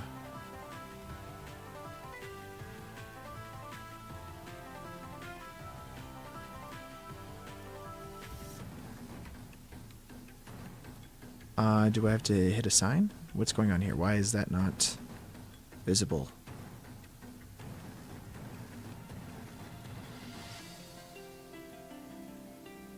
Well, it works under Eevee, but not cycles. That doesn't make any sense.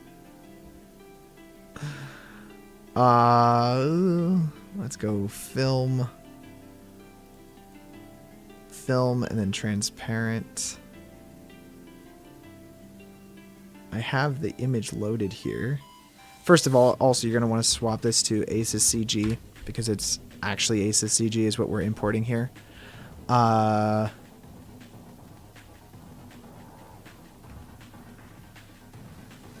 It's definitely not working.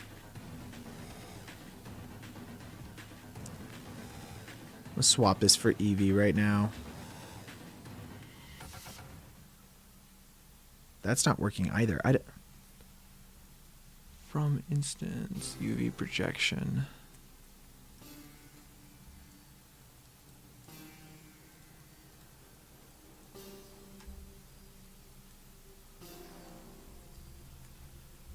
Okay. Let's go to edit mode real quick. We have projection selected. UV is now selected. Let's do smart UV unwrap.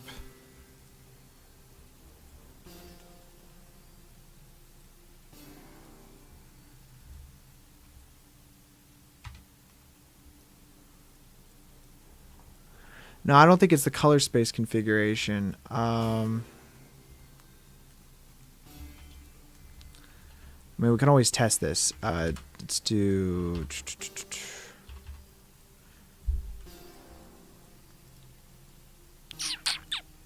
Well, I know it's not the color space configuration. The reason why I know it's not the color space configuration is because I've used this color space configuration for a very long time.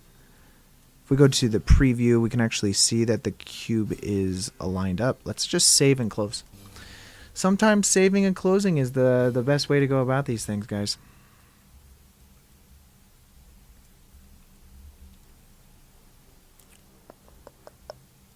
There we go. Hit that render. I'm going to swap it to cycles. And also remove transparency.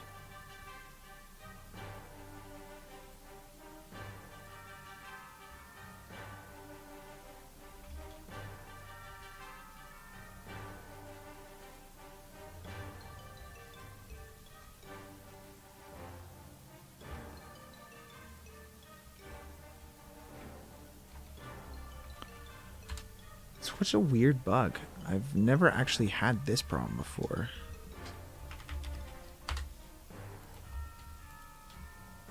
Because like even regular principled BSDF's not working.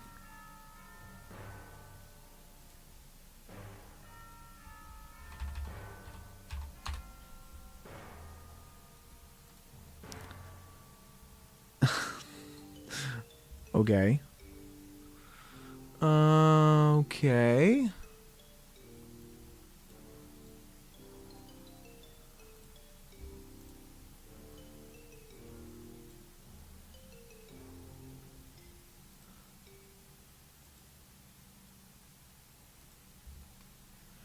Let's try a material view real quick.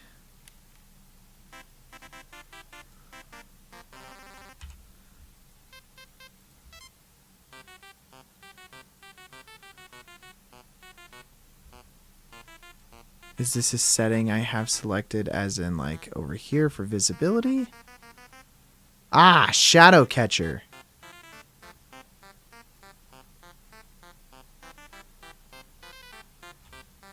I think I figured it out, guys. It was selected as a shadow catcher. Frame 16. View that frame. This should work now. UV projection. And then let's use...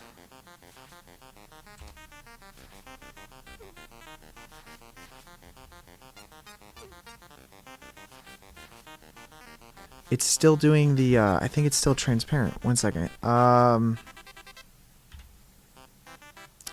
it's under background. This all probably has to do with the motion tracking crap. Let's move this up and move it to foreground.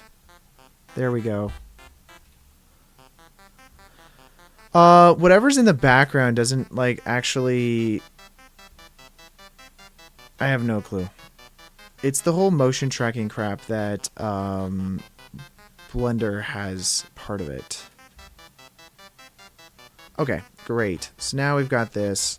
We'll do project from view, which we should be selected on our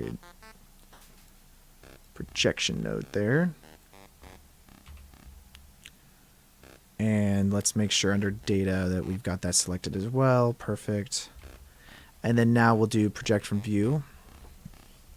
And then using this, we should be able to project from the view. And I don't understand why that's not working now.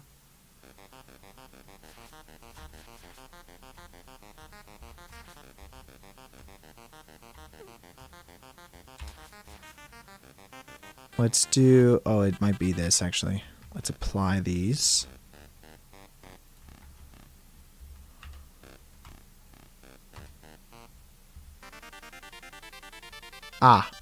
Sorry. I had the wrong node selected. There we go. I knew I'd eventually figure this out. The reason why I had the bugs, by the way, was because this object here was under background instead of foreground collection. And when you use the motion tracking inside of Blender, it auto sets that up. And I believe that it renders it out as like a shadow catcher type of thing. As far as this was going, I had the wrong UV map selected. Now that that's selected correctly, if I move this around, you'll notice that this moves around with it. And now we've got ourselves an actual like kind of movement of like that object. The reason why that's really useful is because if we go into our camera settings here, and then we'll go under film and hit transparent, and then if we disable everything here, so that way we're not actually selected on anything, this object here will now move with the rest of your environment. We just have to fade between the two of them using some kind of like matte or something like that. That'll allow us to blend between what's real and what's not real. Obviously, we're going to want our cave here. We're going to probably blend into like an actual environment type of thing that we want to have. And we can do all of that now. So yeah, let's change this projection node here. We're probably going to hit the save button on that, but then just swap this over to something else. We have this, that's bark, leaves. Oh, damn it, I closed it. That's fine. Let's close this, open a new, and then we'll call this, I don't know, mountainside. And it's going to be kind of like our mountainside texture that we're going to have here. And then we're going to start to add in some materials and stuff like that in order to build out this environment as we're going along. And then we're going to need to do lighting and all that stuff and all that jazz as well, with like an HDRI as well as some real lighting that we're going to add into the environment.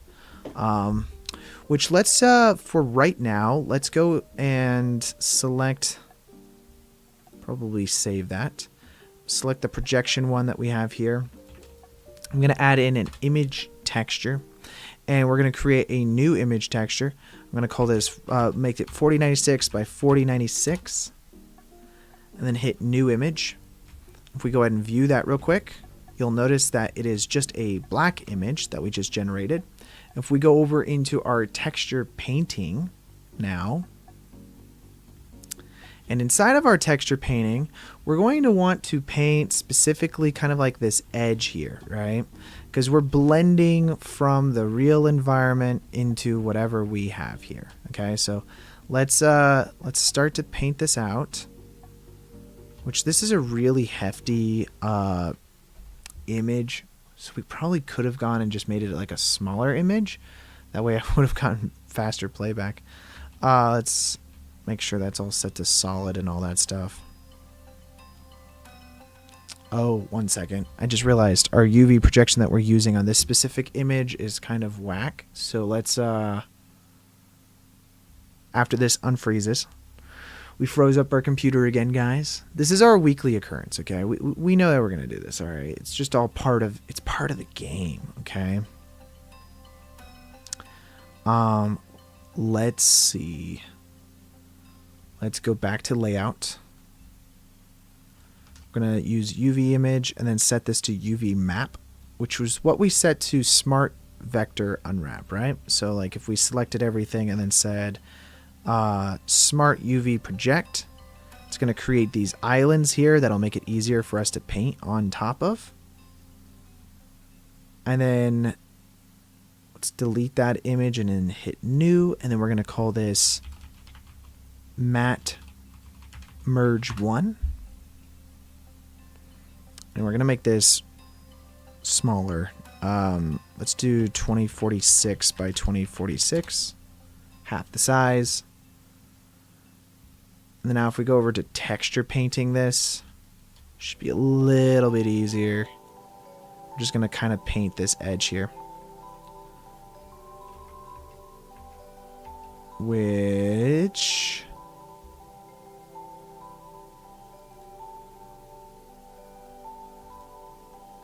let's make sure that we have the correct projection method on here. And now, yeah, then this will be a lot easier. Let's just go ahead and now paint this area.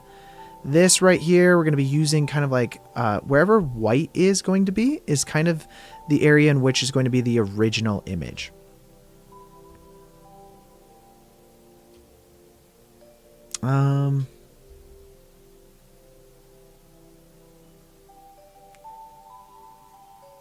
Well, there's two ways we could do this. Let's actually make it so that this is going to be more of a transparent merge here.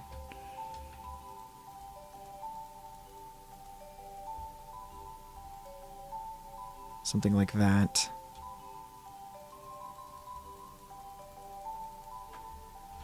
And that might work. So we'll go ahead and say this is matte merge here, and then we'll do image save. I'm going to save this to our materials folder. And again, I'm going to upload all these to Patreon later. So if you guys want to grab them, then you guys can find them on the Patreon account. Let's go back over here to layout real quick. So we'll have this matte merge. Let's create another image texture using the exact same UV map. New, and then we're going to call this projection matte. Same 2046 and all that. So I hit new. Let's go and view that real quick. Go back over to texture paint at the top here. And this time we're going to select probably that. That's all good to be new. And really we can select all the way up to this edge. That's totally fine. We're going to want shadows off of that tank here in the end, so, you know, don't get too close to it. Probably make that a little more black there. I think that's really good there. So everything else is going to be kind of CG. So we've got projection all the way up to this edge here. I don't know if we want this back wall to be projection. Probably not.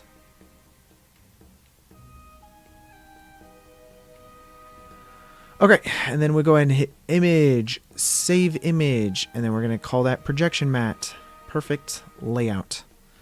Okay, so we're going to do a few things here. We're probably going to add in a transparent BSDF. We'll do a mix shader as well. And then we're going to first take this projection mat, plug this directly into the FAC. And then everywhere that we see a projection, we're going to want a projection. So probably also create a principled BSDF.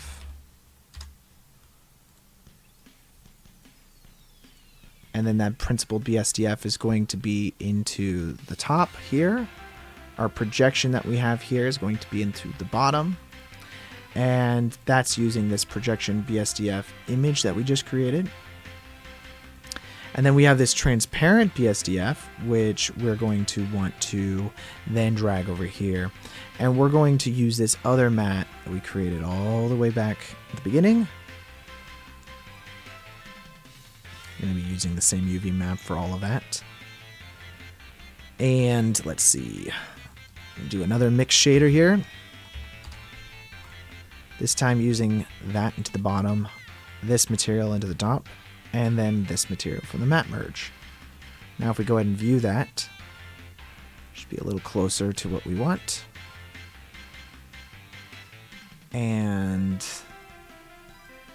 anything we need to make sure of is that our projection isn't screwed up.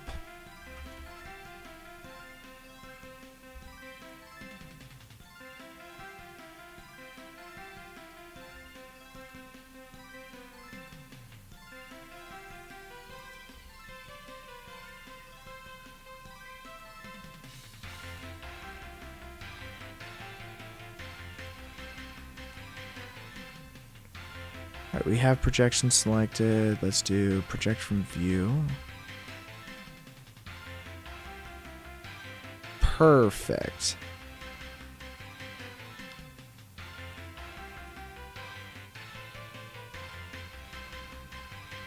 And as you can see, it's kind of erasing the edges there, but then it's also keeping things as well. We've got to be careful a little bit with that over there because the I think the project from view is coming off a little heavy at that spot. So we can actually fix this. All we have to do then is go into our 3D viewport, because at this point theoretically it's already kind of like erased completely. Let's do material view over here. Should be able to see everything a little bit easier. And we're going to just go into face selection mode and then just delete all the faces that we don't need.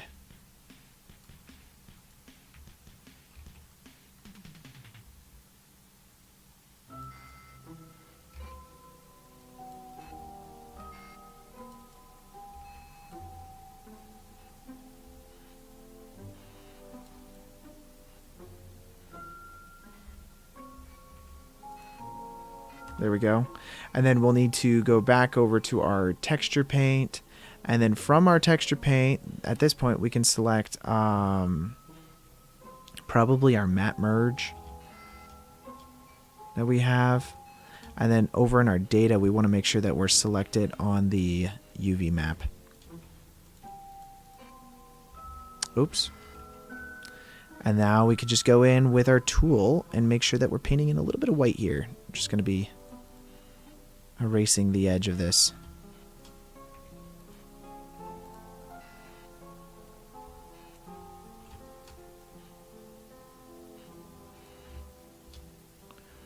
It's pretty good. We could maybe even soften. I'd like to soften it here. Just soften that up and then just creates a nice little fade. We're basically feathering. This is our way of feathering something inside of 3D. So go back over here to projection.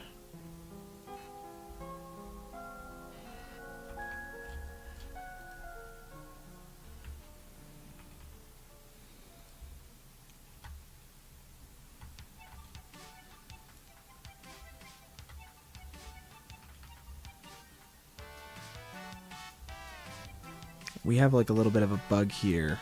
Let's go back over to our texture paint, see what's up. Oh, that's not a bug. Back to layout again. I believe this is just our stairs.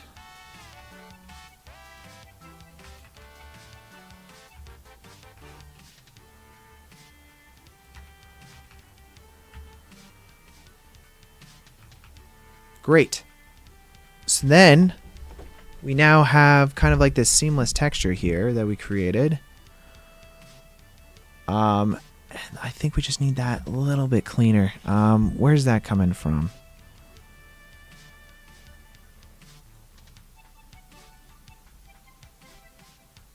Let's go back over here into texture paint. And then let's see. We've got under our data, let's go to UV projection here. What's our map merge? We can just swap that to projection.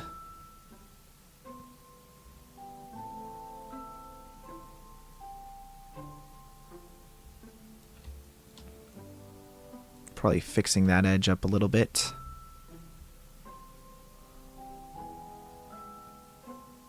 Do image save and then go back to layout again. Where's that coming from?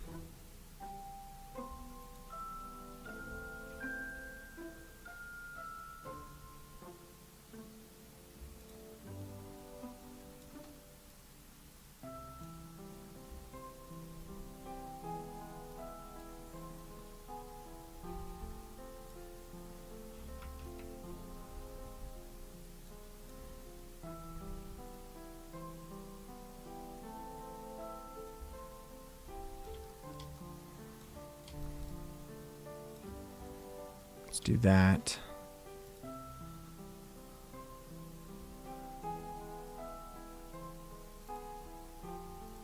Image save. Is that not loading? What's going on here? There we go. Okay, that fixes it. I think the projection was just getting looped because it was at the edge of the projection, which technically we could have done a second projection if we really wanted to. Though I'm totally fine with having it fade into kind of like a real texture over here.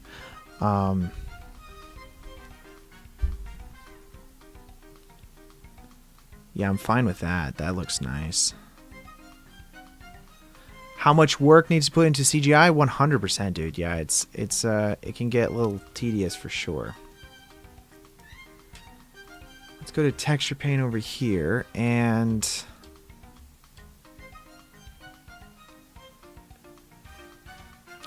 there's something wacky going on with that. Let's see, map merge.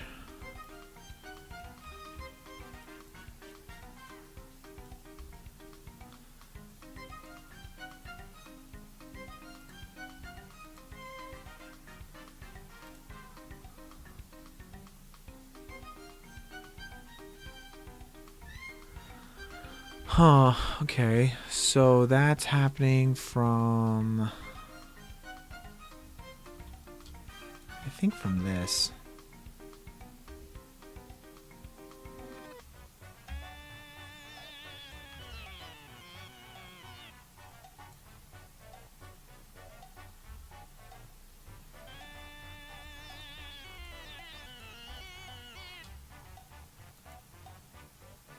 Probably deselect that. What I'm trying to do is clean up some of this. This is causing me some problems. But if we just delete those vertices down there, it was creating kind of like this see-through aspect of stuff going on. Same with these rocks, actually. Which another way we could have done that without having to delete that would have been, let's add in a plane here. Just grab that slightly down. I'm going to scale that up. And this guy right here, let's create a whole new collection called Hold. And this plane inside of our outliner, if we just drag it and move it over into our hold, we can add in a new thing over here for hold out. Just select that. Then using that, that'll erase anything that is behind it. And allows us to have kind of like these rocks just like sitting on the ground there without having any problems. So there we go. Now we've got a nice merge between the real world and kind of like this CG world that we've got going on. We can blend it. I think this is only sharp edge that we're still seeing, which, you know, a lot of times with CG, you're just trying to blend between real and fake. And that's all we're doing here, is that we're just trying to create kind of like a little bit more of a realistic way for the environment to be connected to each other. So let's duplicate this over and get a little bit of a... There we go. Now there's no hard lines, and we've got kind of like this environment that they're still running past and all that stuff. Ideally, once we start to shade this and light everything, you're not even going to be able to tell the difference between the real and the CG. I mean, that's ideally what we're going for here.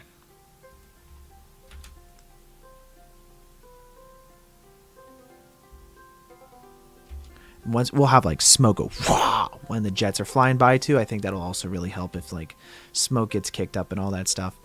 But hey, if you guys are new here, make sure to hit the subscribe button below. Also, all these files are going to be located on the Patreon as soon as I end this stream. I think this is pretty much it for today as far as like what we're going to be doing, what we created. Next week we're going to get into doing some shading and some lighting, and then we'll render it out, and I think the week after that we'll do some compositing. So we're pretty close, guys. I'm really happy with how this is turning out. It's you know, a little military base with some cool CG elements into it. You know, what's not to love about like a little war scene that we've got going on here. I think once we do the compositing, we could start comping in some smoke that gets like billowed up and stuff like that as the jets are flying by. You know, and there's a couple other things that we might be able to add if we wanted to. At this point, we could also put some CG people in here.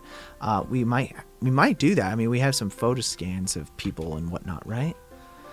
I don't know that I actually have any photo scans of people, but like you can. I don't have any on my home computer.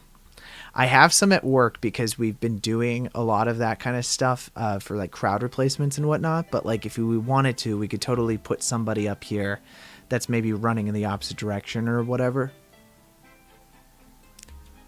But what do you guys think? Once you add some motion blur and all that stuff as well. Blends really nicely into the environment using those mats. Yeah, if you guys want, go ahead and grab these project files from the Patreon. I'm going to upload those up to the that immediately after this stream is over. But thank you guys so much for watching today on this wonderful Sunday live stream. We'll be back again next week to continue this live stream. Actually, will we be back next week? I actually might be at a football game next week. I just realized that. In which case, I may do this stream on the Saturday instead. So instead of Sunday stream, I'm going to do a Saturday stream next week. That way, you know, we're not skipping a week because I've taken a lot of time off over the last like month or so. But yeah, we'll be back, and I'll do the next week's stream on Saturday, probably at 1 p.m. as well. Maybe it'll be earlier in the morning, or I don't know. I'll think about it. I'll set the schedule though, so make sure you guys turn your bell notifications on so that way you guys get notified. Join the Discord. That's also an easy way of being able to be notified when I'm going live. But next week we're going to get into doing some lighting and some shading on this wonderful CG render. Then we'll render it out and get that going. But in the meantime, if you guys want to grab those, link to the description below to the project files, and I will see you guys in the next one. You guys stay creating and do all that. Also, thanks to the 3 Patreon people we have right now. Shout out to them. So I'll talk to you guys soon. Bye.